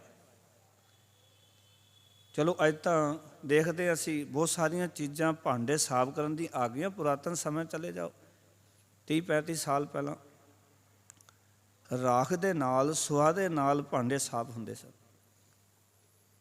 ਜਦੋਂ ਅੱਗ ਬਾਲਣੀ ਲੱਕੜਾਂ ਦੀ, ਉਹ ਲੱਕੜਾਂ ਦੀ ਅੱਗ ਦੀ ਜਿਹੜੀ ਸੁਆਹ ਹੁੰਦੀ ਸੀ ਉਹਨੂੰ ਕੋਲੀ 'ਚ ਪਾ ਕੇ ਰੱਖ ਲੈਣਾ ਅਤੇ ਉਸਦੇ ਨਾਲ ਭਾਂਡੇ ਸਾਫ਼ ਕਰਨੇ। ਕਈ ਵਾਰੀ ਜਿਤਨੇ ਮਰਜ਼ੀ ਬਚ ਕੇ ਭਾਂਡੇ ਸਾਫ਼ ਕਰੋ, ਕਿਤੇ ਨਾ ਕਿਤੇ ਕੱਪੜਾ ਨੂੰ ਕੋਈ ਨਾ ਕੋਈ ਦਾਗ ਲੱਗ ਹੀ ਜਾਂਦਾ ਸੀ। ਜਿਹੜੇ ਅੱਜ ਦੇ ਬੱਚੇ ਕਹਿੰਦੇ ਅਸੀਂ ਮਾੜੀ ਸੰਗਤ 'ਚ ਬਹਿੰਦੇ ਹਾਂ, ਪਰ ਅਸੀਂ ਕੋਈ ਮਾੜੇ ਨਹੀਂ ਹਾਂ, ਮਾੜੇ ਕਰਮ ਨਹੀਂ ਕਰਦੇ। ਮੈਂ ਕਈ ਵਾਰੀ ਬੇਨਤੀ ਕਰਦਾ, ਜੇ ਤੁਸੀਂ ਮਾੜੀ ਸੰਗਤ 'ਚ ਬਹਿੰਦੇ ਹੋ, ਤੁਸੀਂ ਭਾਵੇਂ ਨਸ਼ੇ ਨਹੀਂ ਕਰਦੇ, ਤੁਸੀਂ ਉਹਨਾਂ ਦੇ ਨਾਲ ਮਾੜੇ ਜਿਵੇਂ ਦੇ ਉਹ ਕਰ ਰਹੇ ਤੁਸੀਂ ਨਹੀਂ ਕਰ ਰਹੇ, ਪਰ ਤੁਹਾਨੂੰ ਕੋਈ ਰੋਕ ਵੀ ਨਹੀਂ ਸਕਦਾ। ਇੱਕ ਦਿਨ ਉਸ ਸੰਗਤ ਦਾ ਐਸਾ ਅਸਰ ਹੋਵੇਗਾ, ਜੋ ਉਹ ਕਰ ਰਹੇ ਤੁਸੀਂ ਕਰਨ ਲੱਗ ਜਾਓਗੇ। ਸੰਗਤ ਆਪਣਾ ਰੰਗ ਜ਼ਰੂਰ ਦਿਖਾਉਂਦੀ ਜੀ। ਭਾਵੇਂ ਜਿਤਨੇ ਮਰਜ਼ੀ ਅਸੀਂ ਕਹੀਏ ਨਾ ਸੰਗਤ ਦਾ ਜੀ ਕੋਈ ਅਸਰ ਨਹੀਂ ਹੁੰਦਾ। ਕਿਵੇਂ ਨਹੀਂ ਅਸਰ ਹੁੰਦਾ? ਦੇਖੋ ਫੁੱਲ ਕੋਲ ਜਾਂਦੇ ਆ ਨਾ, ਸੁਗੰਧੀ ਆਉਂਦੀ ਹੈ, ਅਤੇ ਜੇ ਬਦਬੂ ਦਾ ਢੇਰ ਹੋਵੇ, ਕੋਈ ਵੀ ਲੰਘੇ ਤੇ ਬਦਬੂ ਹੀ ਆਏਗੀ ਨਾ, ਸੁਗੰਧੀ ਤੇ ਨਹੀਂ ਆਉਣ ਲੱਗੀ। ਜੇ ਅੱਗ ਕੋਲ ਜਾਂਦੇ ਸੇਕ ਮਿਲਦਾ ਹੈ, ਜੇ ਬਰਫ਼ ਕੋਲ ਜਾਂਦੇ ਆ ਤਾਂ ਉੱਥੇ ਸ਼ੀਤਲਤਾ ਮਿਲਦੀ ਹੈ। ਸੰਗਤ ਦਾ ਅਸਰ ਹੈ ਨਹੀਂ। ਕੋਈ ਬੰਦਾ ਆਖੇ ਵੀ ਮੈਂ ਤਾਂ ਜੋ ਬਰਫ਼ ਕੋਲ ਜਾ ਰਿਹਾ ਅਤੇ ਮੈਨੂੰ ਠੰਡ ਨਹੀਂ ਲੱਗਣੀ, ਇਹ ਹੋ ਨਹੀਂ ਸਕਦਾ। ਠੰਡ ਹੈ ਤਾਂ ਠੰਡ ਦਾ ਪ੍ਰਭਾਵ ਪੈਣਾ। ਜੇ ਤੂੰ ਅੱਗ ਕੋਲ ਜਾ ਰਿਹਾ ਤਾਂ ਸੇਕ ਲੱਗਣਾ ਹੀ ਲੱਗਣਾ, ਅੱਜ ਨਹੀਂ ਤੇ ਕੱਲ੍ਹ ਸੇਕ ਤਾਂ ਲੱਗਣਾ। ਕਿੰਨਾ ਚਿਰ ਬੰਦਾ ਸੇਕ ਤੋਂ ਬਚ ਸਕਦਾ? ਮਾੜੀ ਸੰਗਤ ਵਿੱਚ ਬੈਠ ਕੇ ਕਿੰਨਾ ਚਿਰ ਮਾੜੇ ਕੰਮਾਂ ਤੋਂ ਬਚ ਸਕਦੇ ਹਾਂ? ਨਹੀਂ ਬਚਿਆ ਜਾਣਾ। ਇਸ ਕਰਕੇ ਕਬੀਰ ਸਾਹਿਬ ਆਖਦੇ ਨੇ ਕਿ ਮੇਰਾ ਜਿਹੜਾ ਮਨ ਹੈ ਨਾ, ਇਹ ਮਨ ਚੰਗੇ ਮੰਦੇ ਖਿਆਲਾਂ ਦੀ ਪਰਖ ਕਰਨ ਦੇ ਅਸਮਰਥ ਹੈ। ਵਿਹੁਣਾ ਹੈ ਕਹੀ ਨਾ ਉਪਜੈ। ਇਸ ਜਗਤ ਨੂੰ ਜੋ ਕਿਸੇ ਹਾਲਤ ਵਿੱਚ ਵੀ ਪ੍ਰਭੂ ਤੋਂ ਵੱਖਰਾ ਨਹੀਂ ਟਿਕ ਸਕਦਾ, ਉਪਜ ਨਹੀਂ ਸਕਦਾ। ਪਰ ਇਹ ਪਤਾ ਕੀ ਸਮਝਦਾ, ਉਪਜੀ ਜਾਣਾ ਉਸ ਦੀ ਵੱਖਰੀ ਹਸਤੀ ਵਾਲਾ ਸਮਝਦਾ ਆਪਣੇ ਆਪ ਨੂੰ, ਵੀ ਮੈਂ ਵੱਖਰੀ ਹਸਤੀ ਵਾਲਾ, ਰੱਬ ਵੱਖਰਾ, ਮੈਂ ਵੱਖਰਾ। ਇਸ ਨੂੰ ਭਗਤ ਰਵਿਦਾਸ ਜੀ ਨੇ ਬੜੇ ਸੋਹਣੇ ਬਚਨਾਂ ਕਿਹਾ, ਕਹਿੰਦੇ ਮਾਧੋ ਕਿਆ ਕਹੀਐ, ਮਾਧਵੇ ਕਿਆ ਕਹੀਐ, ਭਰਮ ਐਸਾ ਜੈਸਾ ਮਾਣੀਐ ਹੋਏ ਨਾ ਤੈਸਾ। ਕੀ ਕਹੀਏ, ਭਟਕਣਾ ਕਿੱਦਾਂ ਦੀ ਹੈ, ਜਿੱਦਾਂ ਦੇ ਮੰਨੀ ਬੈਠੇ ਉੱਦਾਂ ਦੀ ਨਹੀਂ ਹੈ। ਬਸ ਭੁਲੇਖੇ ਹੀ ਖੜੇ ਹੋ ਗਏ। ਅਸੀਂ ਆਪਣੇ ਆਪ ਨੂੰ ਰੱਬ ਨਾਲੋਂ ਵੱਖਰਾ ਸਮਝ ਲਿਆ। ਰੱਬ ਨਾਲੋਂ ਵੱਖਰੇ ਨਹੀਂ ਆ, ਰੱਬ ਤੋਂ ਵੱਖਰੇ ਹੋ ਵੀ ਨਹੀਂ ਸਕਦੇ। ਉਸ ਦਾ ਅੰਸ਼ ਹਾਂ, ਉਹਦੀ ਜੋਤ, ਉਸ ਦੀ ਖੇਡ ਵਪਾਰੀ ਸਾਡੇ ਜੀਵਨ ਵਿੱਚ। ਜਦੋਂ ਉਸਨੇ ਪਵਨ ਦੀ ਥੰਮੀ ਦੇ ਕੇ ਸਾਡੇ ਸਰੀਰ ਨੂੰ ਟਿਕਾਇਆ ਹੋਇਆ ਹੈ, ਆਪਣੀ ਜੋਤ ਟਿਕਾ ਕੇ ਸਰੀਰ ਨੂੰ ਬਚਾਇਆ ਹੋਇਆ ਹੈ। ਪਰ ਮਨੁੱਖ ਸਮਝ ਲੈਂਦਾ, ਭੁਲੇਖਾ ਪੈ ਜਾਂਦਾ ਕਿ ਮੈਂ ਰੱਬ ਨਾਲੋਂ ਵੱਖਰਾ ਹਾਂ, ਵੱਖਰੀ ਹਸਤੀ ਵਾਲਾ। ਕਿਉਂ? ਕਿਉਂਕਿ ਇਹ ਚੰਗੇ ਮੰਦੇ ਖਿਆਲਾਂ ਦੀ ਪਰਖ ਕਰਨ ਦੇ ਸਮਰਥ ਹੀ ਨਹੀਂ ਰਿਹਾ, ਉਸ ਤੋਂ ਵਿਹੁਣਾ ਤੇ ਸਖਣਾ ਹੈ। ਫਿਰ ਕਹਿਣ ਲੱਗੇ, ਲਾਸਟ ਪੰਕਤੀਆਂ ਵਿੱਚ ਕਹਿ ਰਹੇ ਨੇ, ਕਹਿੰਦੇ ਨੇ ਉਦੈ ਅਸਤ ਕੀ ਮਨ ਬੁੱਧ ਨਾਸੀ ਤੋ ਸਦਾ ਸਹਿਜ ਲਿਵਲੀਨਾ। ਪਰ ਹੇ ਗੁਰੂ, ਤੇਰੀ ਮਿਹਰ ਦੇ ਨਾਲ ਗੁਰੂ ਕੋਲ ਆਉਣਾ ਹੈ, ਇਸ ਕਰਕੇ ਵੀ ਗੁਰੂ ਸਾਹਿਬ ਦੀ ਕਿਰਪਾ ਦੇ ਪਾਤਰ ਬਣ ਜਾਈਏ। ਸੱਚੇ ਪਾਤਸ਼ਾਹ ਤੇਰੇ ਦਰ ਤੇ ਆਇਆ, ਤੇਰੀ ਨਜ਼ਰ ਚਾਹੀਦੀ ਹੈ, ਤੇਰੀ ਕਿਰਪਾ ਚਾਹੀਦੀ ਹੈ। ਅਰਦਾਸ ਕਰਿਆ ਕਰੋ ਗੁਰੂ ਦੇ ਚਰਨਾਂ ਵਿੱਚ ਖੜੇ ਹੋ ਕੇ, ਇਹ ਸੱਚੇ ਪਾਤਸ਼ਾਹ ਕਿਰਪਾ ਕਰੋ ਦੀਨ ਕੇ ਦਾਤੇ, ਮੇਰਾ ਗੁਣ ਅਵਗਣ ਨਾ ਵਿਚਾਰੋ ਕੋਈ, ਮਾਟੀ ਕਾ ਕਿਆ ਧੋਪੈ ਸੁਆਮੀ ਮਾਨਸ ਕੀ ਗਤ ਇਹੀ। ਸਾਡੀ ਹਾਲਤ ਸੱਚੇ ਪਾਤਸ਼ਾਹ ਇਹੀ ਹੈ, ਪਰ ਤੇਰੀ ਸ਼ਰਨ 'ਚ ਆਏ ਹਾਂ, ਤੂੰ ਕਿਰਪਾ ਕਰ। ਕਹਿੰਦੇ ਜਦੋਂ ਗੁਰੂ ਨੇ ਕਿਰਪਾ ਕੀਤੀ, ਉਦੈ ਅਸਤ ਕੀ ਮਨ ਬੁੱਧ ਨਾ ਸੀ। ਕਹਿੰਦੇ ਫਿਰ ਕੀ ਹੋਇਆ, ਜੋ ਜਨਮ ਮਰਨ ਦੇ ਗੇੜ ਵਿੱਚ ਪਾਉਣ ਵਾਲੀ ਮੱਧ ਸੀ ਨਾ, ਉਦੈ ਦਾ ਅਰਥ ਹੁੰਦਾ ਜਨਮ ਹੋਣਾ, ਅਸਤ ਦਾ ਅਰਥ ਹੁੰਦਾ ਵਿਨਾਸ਼ ਹੋ ਜਾਣਾ, ਛਿਪ ਜਾਣਾ, ਪਾਓ ਮੌਤ। ਪਾਓ ਕਿ ਜਨਮ ਮਰਨ ਦੇ ਵਿੱਚ ਗੇੜ ਪਾਉਣ ਵਾਲੀ ਜਿਹੜੀ ਮੱਤ ਸੀ ਨਾ, ਕਬੀਰ ਸਾਹਿਬ ਕਹਿੰਦੇ ਹੁਣ ਮੇਰੀ ਉਹ ਨਾਸ ਹੋ ਗਈ ਹੈ। ਜਿਹੜੀ ਮੱਤ, ਜਿਹੜੀ ਮਨ ਦੀ ਮੱਤ, ਮਨ ਦੀ ਬੁੱਧ ਮੈਨੂੰ ਜਨਮ ਮਰਨ ਦੇ ਗੇੜ ਵਿੱਚ ਪਾਉਣ ਵਾਲੀ ਸੀ, ਉਹ ਮੇਰੀ ਨਾਸ ਹੋ ਗਈ ਹੈ। ਅਸੀਂ ਰੋਜ਼ ਜਨਮ ਮਰਨ ਦੇ ਗੇੜ ਵਿੱਚ ਹਾਂ, ਰੋਜ਼ ਕਿਤਨੀਆਂ ਜੂਨੀਆਂ ਹੰਡਾਉਂਦੇ ਆਪਣੇ ਜੀਵਨ ਵਿੱਚ। ਗੁਰੂ ਸਾਹਿਬ ਨੂੰ ਤਾਂ ਹੀ ਕਹਿਣਾ ਪਿਆ ਕਿ ਕਰਤੂਤ ਪਸ਼ੂ ਕੀ ਮਾਨਸ ਜਾਤ, ਲੋਕ ਪਚਾਰਾ ਕਰੇ ਦਿਨ ਰਾਤ। ਬੰਦਿਆ, ਸਰੀਰ ਤੇਰਾ ਬਾਕੀ ਬੰਦਿਆਂ ਵਾਲਾ, ਪਰ ਤੇਰੀਆਂ ਕਰਤੂਤਾਂ ਪਸ਼ੂਆਂ ਨਾਲ ਮੈਚ ਕਰਦੀਆਂ, ਤੇਰੇ ਕਰਮ ਪਸ਼ੂਆਂ ਨਾਲ ਮੈਚ ਕਰਦੇ ਹੈ। ਕਦੀ ਆਪਣੇ ਜੀਵਨ ਵੱਲ ਦੇਖ ਝਾਤ ਮਾਰ ਕੇ ਆਖਣ ਲੱਗੇ, ਪਰ ਗੁਰੂ ਨੇ ਕਿਰਪਾ ਕੀਤੀ। ਕਹਿੰਦੇ ਉਹ ਬੁੱਧ ਨਾਸ ਹੋ ਗਈ ਜੋ ਜਨਮ ਮਰਨ ਦੇ ਗੇੜ 'ਚ ਪਾਉਣ ਵਾਲੀ ਸੀ। ਤੋ ਸਦਾ ਸਹਿਜ ਲਿਵਲੀਨਾ, ਤਾਂ ਹੁਣ ਸਦਾ ਇਹ ਅਡੋਲ ਅਵਸਥਾ ਵਿੱਚ ਮਨ ਟਿਕਿਆ ਰਹਿੰਦਾ ਹੈ, ਸਹਿਜ ਵਿੱਚ ਟਿਕਿਆ ਰਹਿੰਦਾ ਹੈ। ਜੋ ਪ੍ਰਤਿਬਿੰਬ ਬਿੰਬ ਕੋ ਮਿਲੀ ਹੈ, ਹਿੰਦੀ ਵਿੱਚ ਕਹਿੰਦੇ ਨੇ ਪ੍ਰਤੀਬਿੰਬ, ਅਤੇ ਜਦੋਂ ਪੰਜਾਬੀ ਰੂਪ ਪੜ੍ਹਾਂਗੇ ਪ੍ਰਤਿਬਿੰਬ। ਇੱਥੇ ਪ੍ਰਤੀ ਨਹੀਂ ਪੜ੍ਹਾਂਗੇ, ਤੱਤੇ ਨੂੰ ਸਿਆਰੀ ਲੱਗੀ ਹੈ, ਪਰ ਇਸ ਰੂਪ ਨੂੰ ਕਾਇਮ ਰੱਖਣ ਵਾਸਤੇ ਗੁਰੂ ਸਾਹਿਬ ਨੇ ਸਿਆਰੀ ਲਗਾਈ ਹੈ, ਜੋ ਅਸਲੀ ਰੂਪ ਹੈ। ਗੁਰਬਾਣੀ ਦੇ ਅੰਦਰ ਜਿਵੇਂ ਕੁਦਰਤ ਪੜ੍ਹਦੇ ਹਾਂ, ਤੱਤੇ ਨੂੰ ਸਿਆਰੀ ਆਲਰੇਡੀ ਹਰ ਥਾਂ 'ਤੇ ਲੱਗੀ ਹੈ। ਕਿਉਂ? ਕਿਉਂਕਿ ਉਹ ਕੁਦਰਤੀ ਨਾਲ ਜਿੱਥੇ ਵੀ ਪਾਠ ਆਏਗਾ, ਕਿਉਂਕਿ ਹਿੰਦੀ ਜਿਹੜਾ ਫਾਰਸੀ 'ਚ ਕੁਦਰਤੀ ਕਹਿੰਦੇ ਨੇ, ਅਤੇ ਕੁਦਰਤੀ ਜਿੱਥੇ ਵੀ ਆਏਗਾ ਤੱਤੇ ਨੂੰ ਬਿਹਾਰੀ ਨਾਲ ਆਏਗਾ। ਅਤੇ ਜਦੋਂ ਆਪਾਂ ਗੁਰਮਤ ਵਿੱਚ, ਗੁਰਮੁਖੀ ਲਿਪੀ ਵਿੱਚ ਪੜ੍ਹਾਂਗੇ, ਫਿਰ ਤੱਤੇ ਨੂੰ ਸਿਆਰੀ ਲਾ ਦਿੱਤੀ ਮਹਾਰਾਜ ਨੇ। ਉਹ ਮੂਲਕ ਸਿਆਰੀ ਲੱਗੀ ਹੋਈ ਹੈ ਸਾਰੀਆਂ ਥਾਵਾਂ 'ਤੇ। ਕੁਦਰਤ ਕਵਣ ਕਹਾਂ ਵਿਚਾਰ, ਉੱਥੇ ਦੇਖਣਾ ਤੁਸੀਂ, ਤੱਤੇ ਨੂੰ ਸਿਆਰੀ ਲੱਗੀ, ਮੂਲਕ ਹੈ, ਉਚਾਰਨ ਨਹੀਂ ਆਉਂਦਾ। ਪਰ ਉਹ ਇਸ ਕਰਕੇ ਵੀ ਇਹ ਅਸਲ ਅੱਖਰ ਜਿਹੜਾ ਇਸ ਭਾਸ਼ਾ ਵਿੱਚੋਂ ਆਇਆ, ਇਸ ਕਰਕੇ ਉਸ ਭਾਸ਼ਾ ਦੇ ਮੁਤਾਬਿਕ ਗੁਰੂ ਸਾਹਿਬ ਨੇ ਉਸ ਚੀਜ਼ ਨੂੰ ਬਰਕਰਾਰ ਰੱਖਿਆ। ਇੱਥੇ ਵੀ ਕਬੀਰ ਸਾਹਿਬ ਦਾ ਇਹ ਸ਼ਬਦ ਹੈ, ਕਿਉਂਕਿ ਉਸ ਇਲਾਕੇ ਵਿੱਚ ਰਹਿੰਦੇ ਨੇ ਜਿੱਥੇ ਕਿ ਹਿੰਦੀ ਦਾ ਪ੍ਰਭਾਵ ਹੈ, ਅਤੇ ਉਹ ਕਹਿਣਾ ਇਹ ਚਾਹੁੰਦੇ ਜੋ ਪ੍ਰਤੀਬਿੰਬ, ਆਪਾਂ ਉਚਾਰਨ ਪ੍ਰਤੀਬਿੰਬ ਕਰਾਂਗੇ, ਅਰਥ ਪ੍ਰਤੀਬਿੰਬ ਕਰਾਂਗੇ। ਭਗਤ ਕਬੀਰ ਸਾਹਿਬ ਆਖਣ ਲੱਗੇ, ਕਹਿੰਦੇ ਜੋ ਪ੍ਰਤਿਬਿੰਬ ਬਿੰਬ ਕੋ ਮਿਲੀ ਹੈ, ਉਦਕ ਕੁੰਭ ਬਿਗਰਾਨਾ। ਹੇ ਗੁਰੂਦੇਵ, ਜਦੋਂ ਪਾਣੀ ਨਾਲ ਭਰਿਆ ਹੋਇਆ ਘੜਾ ਟੁੱਟ ਜਾਂਦਾ, ਉਦਕ ਕੁੰਭ ਬਿਗਰਾਨਾ, ਵਿਗੜ ਜਾਂਦਾ, ਟੁੱਟ ਜਾਂਦਾ, ਤਾਂ ਕੀ ਹੁੰਦਾ? ਤਾਂ ਪਾਣੀ ਵਿੱਚ ਪੈਣ ਵਾਲਾ ਜਿਹੜਾ ਅਕਸ ਹੈ, ਪਾਣੀ ਨਾਲ ਮਿਲ ਜਾਂਦਾ। ਫਿਰ ਪਾਓ ਕਿ ਉਹ ਅਕਸ ਦਿਖਾਈ ਨਹੀਂ ਦਿੰਦਾ। ਘੜੇ ਵਿੱਚ ਪਾਣੀ ਪਾਈਏ ਅਤੇ ਤੁਸੀਂ ਦੇਖੋਗੇ ਆਪਣਾ ਚਿਹਰਾ ਦੇਖ ਲਓਗੇ, ਪਰ ਜਦੋਂ ਘੜਾ ਟੁੱਟ ਗਿਆ, ਉਹ ਅਕਸ ਖਤਮ ਹੋ ਗਿਆ। ਆਖਣ ਲੱਗੇ ਇਸ ਤਰ੍ਹਾਂ ਹੀ ਹੁਣ ਮੇਰੇ ਜੀਵਨ ਵਿੱਚ ਉਹ ਹਸਤੀ ਜਿਹੜੀ ਸੀ, ਕਹਿੰਦੇ ਜਿਵੇਂ ਘੜੇ ਵਿੱਚੋਂ ਉਹ ਅਕਸ ਮੁੱਕ ਜਾਂਦਾ ਹੈ, ਹੁਣ ਇਹ ਜਿਹੜਾ ਵਾਸਨਾ ਵਾਲਾ ਅਕਸ ਮੇਰੇ ਜੀਵਨ 'ਚੋਂ ਖਤਮ ਹੋ ਗਿਆ, ਕਿਉਂਕਿ ਮੈਂ ਉਸ ਵਾਹਿਗੁਰੂ ਵਿੱਚ ਮਿਲ ਗਿਆ। ਤੇ ਲਾਸਟ ਪੰਕਤੀ 'ਚ ਕਰ ਰਹੇ ਨੇ, ਕਹੋ ਕਬੀਰ ਐਸਾ ਗੁਣ ਬ੍ਰਹਮ ਭਾਗਾ, ਤੋ ਮਨ ਸੁਨ ਸਮਾਨਾ। ਇੱਥੇ ਗੁਣ ਦਾ ਅਰਥ ਗੁਣਾਂ ਵਾਸਤੇ ਨਹੀਂ, ਇੱਥੇ ਗੁਣ ਦਾ ਅਰਥ ਹੈ ਰੱਸੀ। ਗੁਰਬਾਣੀ ਵਿੱਚ ਰੱਸੀ ਵਾਸਤੇ ਰਾਜ ਭਯੰਗ ਪ੍ਰਸੰਗ ਜੈਸੇ ਵੀ ਆਇਆ, ਰਾਜ ਮੀਨਸ ਰੱਸੀ, ਪਰ ਇੱਥੇ ਗੁਣ ਅੱਖਰ ਗੁਣਾਂ ਵਾਸਤੇ ਨਹੀਂ ਹੈ, ਇੱਥੇ ਗੁਣ ਅੱਖਰ ਹੈ ਰੱਸੀ ਵਾਸਤੇ। ਕਹੋ ਕਬੀਰ, ਹੈ ਕਬੀਰ ਆਖ ਤੇਰੀ ਮਿਹਰ ਦੇ ਨਾਲ, ਕਹਿੰਦੇ ਗੁਣ ਬ੍ਰਹਮ ਭਾਗਾ, ਕਹਿੰਦੇ ਰੱਸੀ ਤੇ ਸੱਪ ਵਾਲਾ ਭੁਲੇਖਾ ਜਿਹੜਾ ਸੀ ਨਾ ਉਹ ਮਿਟ ਗਿਆ। ਰੱਸੀ ਨੂੰ ਸੱਪ ਸਮਝ ਲੈਂਦੇ ਸਨ, ਸੱਪ ਨੂੰ ਰੱਸੀ, ਇਹ ਭੁਲੇਖੇ ਸੀ, ਇਹ ਭੁਲੇਖੇ ਦੂਰ ਹੋ ਗਏ ਜੀਵਨ 'ਚ ਤੇਰੀ ਕਿਰਪਾ ਦੇ ਨਾਲ। ਤੇ ਹੁਣ ਹੋਇਆ ਕਿ ਤੋ ਮਨ ਸੁਨ ਸਮਾਨਾ, ਹੁਣ ਕਹਿੰਦੇ ਇਹ ਜਗਤ ਜਿਹੜਾ ਹੈ ਪਰਮਾਤਮਾ ਨਾਲੋਂ ਜਿਹੜਾ ਕੋਈ ਵੱਖਰੀ ਹਸਤੀ ਲੱਗਦਾ ਸੀ, ਹੁਣ ਇਹ ਉਸ ਦੀ ਹਸਤੀ ਲੱਗਣ ਲੱਗ ਪਿਆ। ਪਾਓ ਕਿ ਮੇਰਾ ਮਨ ਅਫੁਰ ਪ੍ਰਭੂ ਵਿੱਚ ਹੁਣ ਟਿਕ ਗਿਆ, ਕਿਉਂਕਿ ਹੁਣ ਸਮਝ ਆ ਗਿਆ ਜਗਤ ਪ੍ਰਭੂ ਨਾਲੋਂ ਕੋਈ ਵੱਖਰੀ ਹਸਤੀ ਨਹੀਂ ਹੈ, ਇਹ ਪਰਮਾਤਮਾ ਦਾ ਹੀ ਅੱਗੇ ਪ੍ਰਗਟਾਵਾ ਹੈ। ਪੰਜ ਤੱਤ ਦਾ ਉਹਨੇ ਵਿਸਥਾਰ ਕਰਕੇ ਸ੍ਰਿਸ਼ਟੀ ਵਿੱਚ ਆਪ ਬੈਠ ਗਿਆ, ਅਤੇ ਇਸ ਕਰਕੇ ਇਹ ਉਸ ਦਾ ਹੀ ਵਿਸਥਾਰ ਹੈ। ਉਸ ਨਾਲੋਂ ਅਸੀਂ ਕਿਤੇ ਵੱਖਰੇ ਨਹੀਂ ਹਾਂ, ਵੱਖਰੀ ਹਸਤੀ ਵਾਲੇ ਨਹੀਂ ਹਾਂ। ਇਹ ਤਾਂ ਜਦੋਂ ਮਾਇਆ ਨਾਲ ਜੁੜ ਜਾਂਦੇ ਹਾਂ, ਮੈਂ ਪੈਦਾ ਹੋ ਜਾਂਦੀ ਹੈ, ਫਿਰ ਸਾਨੂੰ ਲੱਗਦਾ ਵੀ ਮੈਂ ਹੀ ਹਾਂ, ਪਰ ਜਦੋਂ ਮੈਂ ਮਿਟ ਜਾਂਦੀ ਹੈ ਫਿਰ ਪਤਾ ਲੱਗਦਾ ਮੈਂ ਤਾਂ ਹੈ ਕੁਛ ਨਹੀਂ, ਪ੍ਰਭੂ ਹੀ ਸਭ ਕੁਛ ਹੈ। ਸੋ ਅੱਜ ਥੋੜ੍ਹਾ ਸਮਾਂ ਵੀ ਤੁਹਾਡਾ ਜ਼ਿਆਦਾ ਲੈ ਗਏ ਹਾਂ। ਇਤਨੀਆਂ ਬੇਨਤੀਆਂ ਪ੍ਰਵਾਨ। ਸਾਰਿਆਂ ਦਾ ਧੰਨਵਾਦ ਜੀ ਆਇਆਂ ਨੂੰ। ਗੁਰੂ ਸਾਹਿਬ ਕਿਰਪਾ ਕਰਨ, ਜੋ ਸ਼ਬਦ ਦੇ ਰਾਹੀਂ ਸਾਨੂੰ ਸਬਕ ਬਖਸ਼ਿਆ ਹੈ, ਇਹ ਆਪਣੇ ਜੀਵਨ ਦਾ ਆਧਾਰ ਬਣਾ ਲਈਏ ਅਤੇ ਗੁਰੂ ਨੂੰ ਇਹ ਅਰਦਾਸ ਕਰੀਏ, ਸੰਬੋਧਨ ਕਰਕੇ ਕਹੀਏ, ਸੱਚੇ ਪਾਤਸ਼ਾਹ ਦਇਆ ਕਰੋ, ਮੋਹਿ ਮਾਰਗ ਲਾਵੋ। ਉਸ ਰਸਤੇ 'ਤੇ ਭਾ ਜਿਸ ਰਸਤੇ 'ਤੇ ਤੁਰਿਆ, ਜੀਵਨ ਵਿੱਚ ਨਾ ਕੋਈ ਡਰ ਰਵੇ, ਨਾ ਕੋਈ ਮਾਇਆ ਦਾ ਬੰਧਨ ਸਾਨੂੰ ਤੰਗ ਕਰੇ। ਉਸ ਰਸਤੇ 'ਤੇ ਪਾ ਦੇ ਜਿਸ ਰਸਤੇ 'ਤੇ ਤੁਰਿਆ, ਤੇਰੇ ਘਰ ਪਹੁੰਚ ਸਕੀਏ, ਕਿਉਂਕਿ ਜਿਸ ਦਿਨ ਤੇਰੇ ਘਰ ਪਹੁੰਚ ਗਏ ਉਸ ਦਿਨ ਕਹਿ ਸਕਾਂਗੇ ਕਿ ਇਹ ਲੋਕ ਸੁਖੀਏ ਔਰ ਲੋਕ ਸਵੇਲੇ ਨਾਨਕ ਹਰ ਪਉ ਆਪੇ ਮਿਲੇ। ਸਾਰਿਆਂ ਦਾ ਧੰਨਵਾਦ ਜੀ ਆਇਆਂ ਨੂੰ। ਇਤਨੇ ਬਚਨ ਪ੍ਰਵਾਨ ਕਰ ਲੈਣੇ ਜੀ। ਮੇਰੀਆਂ ਭੁੱਲਾਂ ਮੇਰੀ ਝੋਲੀ ਵਿੱਚ, ਗੁਰੂ ਕੇ ਬਚਨ ਹਿਰਦੇ 'ਚ ਵਸਾਣੇ। ਕੱਲ੍ਹ ਨੂੰ ਭਗਤ ਰਵਿਦਾਸ ਜੀ ਦਾ ਪਾਵਨ ਪ੍ਰਕਾਸ਼ ਪੁਰਬ ਜਨਮ ਦਿਹਾੜਾ ਹੈ, ਉਹਦੇ ਸੰਬੰਧ ਵਿੱਚ ਸਵੇਰੇ ਸ਼ਾਮ ਦੇ ਦੀਵਾਨਾਂ ਵਿੱਚ ਯਤਨ ਕਰਾਂਗੇ, ਭਗਤ ਰਵਿਦਾਸ ਜੀ ਦੇ ਜੀਵਨ 'ਤੇ ਵਿਚਾਰਾਂ ਸਾਂਝੀਆਂ ਕਰਾਂਗੇ। ਸੋ ਇਤਨੀਆਂ ਬੇਨਤੀਆਂ ਪ੍ਰਵਾਨ ਕਰਦੇ ਹੋਏ ਫਤਿਹ ਬੁਲਾਓ। ਆਖੋ ਜੀ ਵਾਹਿਗੁਰੂ ਜੀ ਕਾ ਖਾਲਸਾ, ਵਾਹਿਗੁਰੂ ਜੀ ਕੀ ਫਤਿਹ।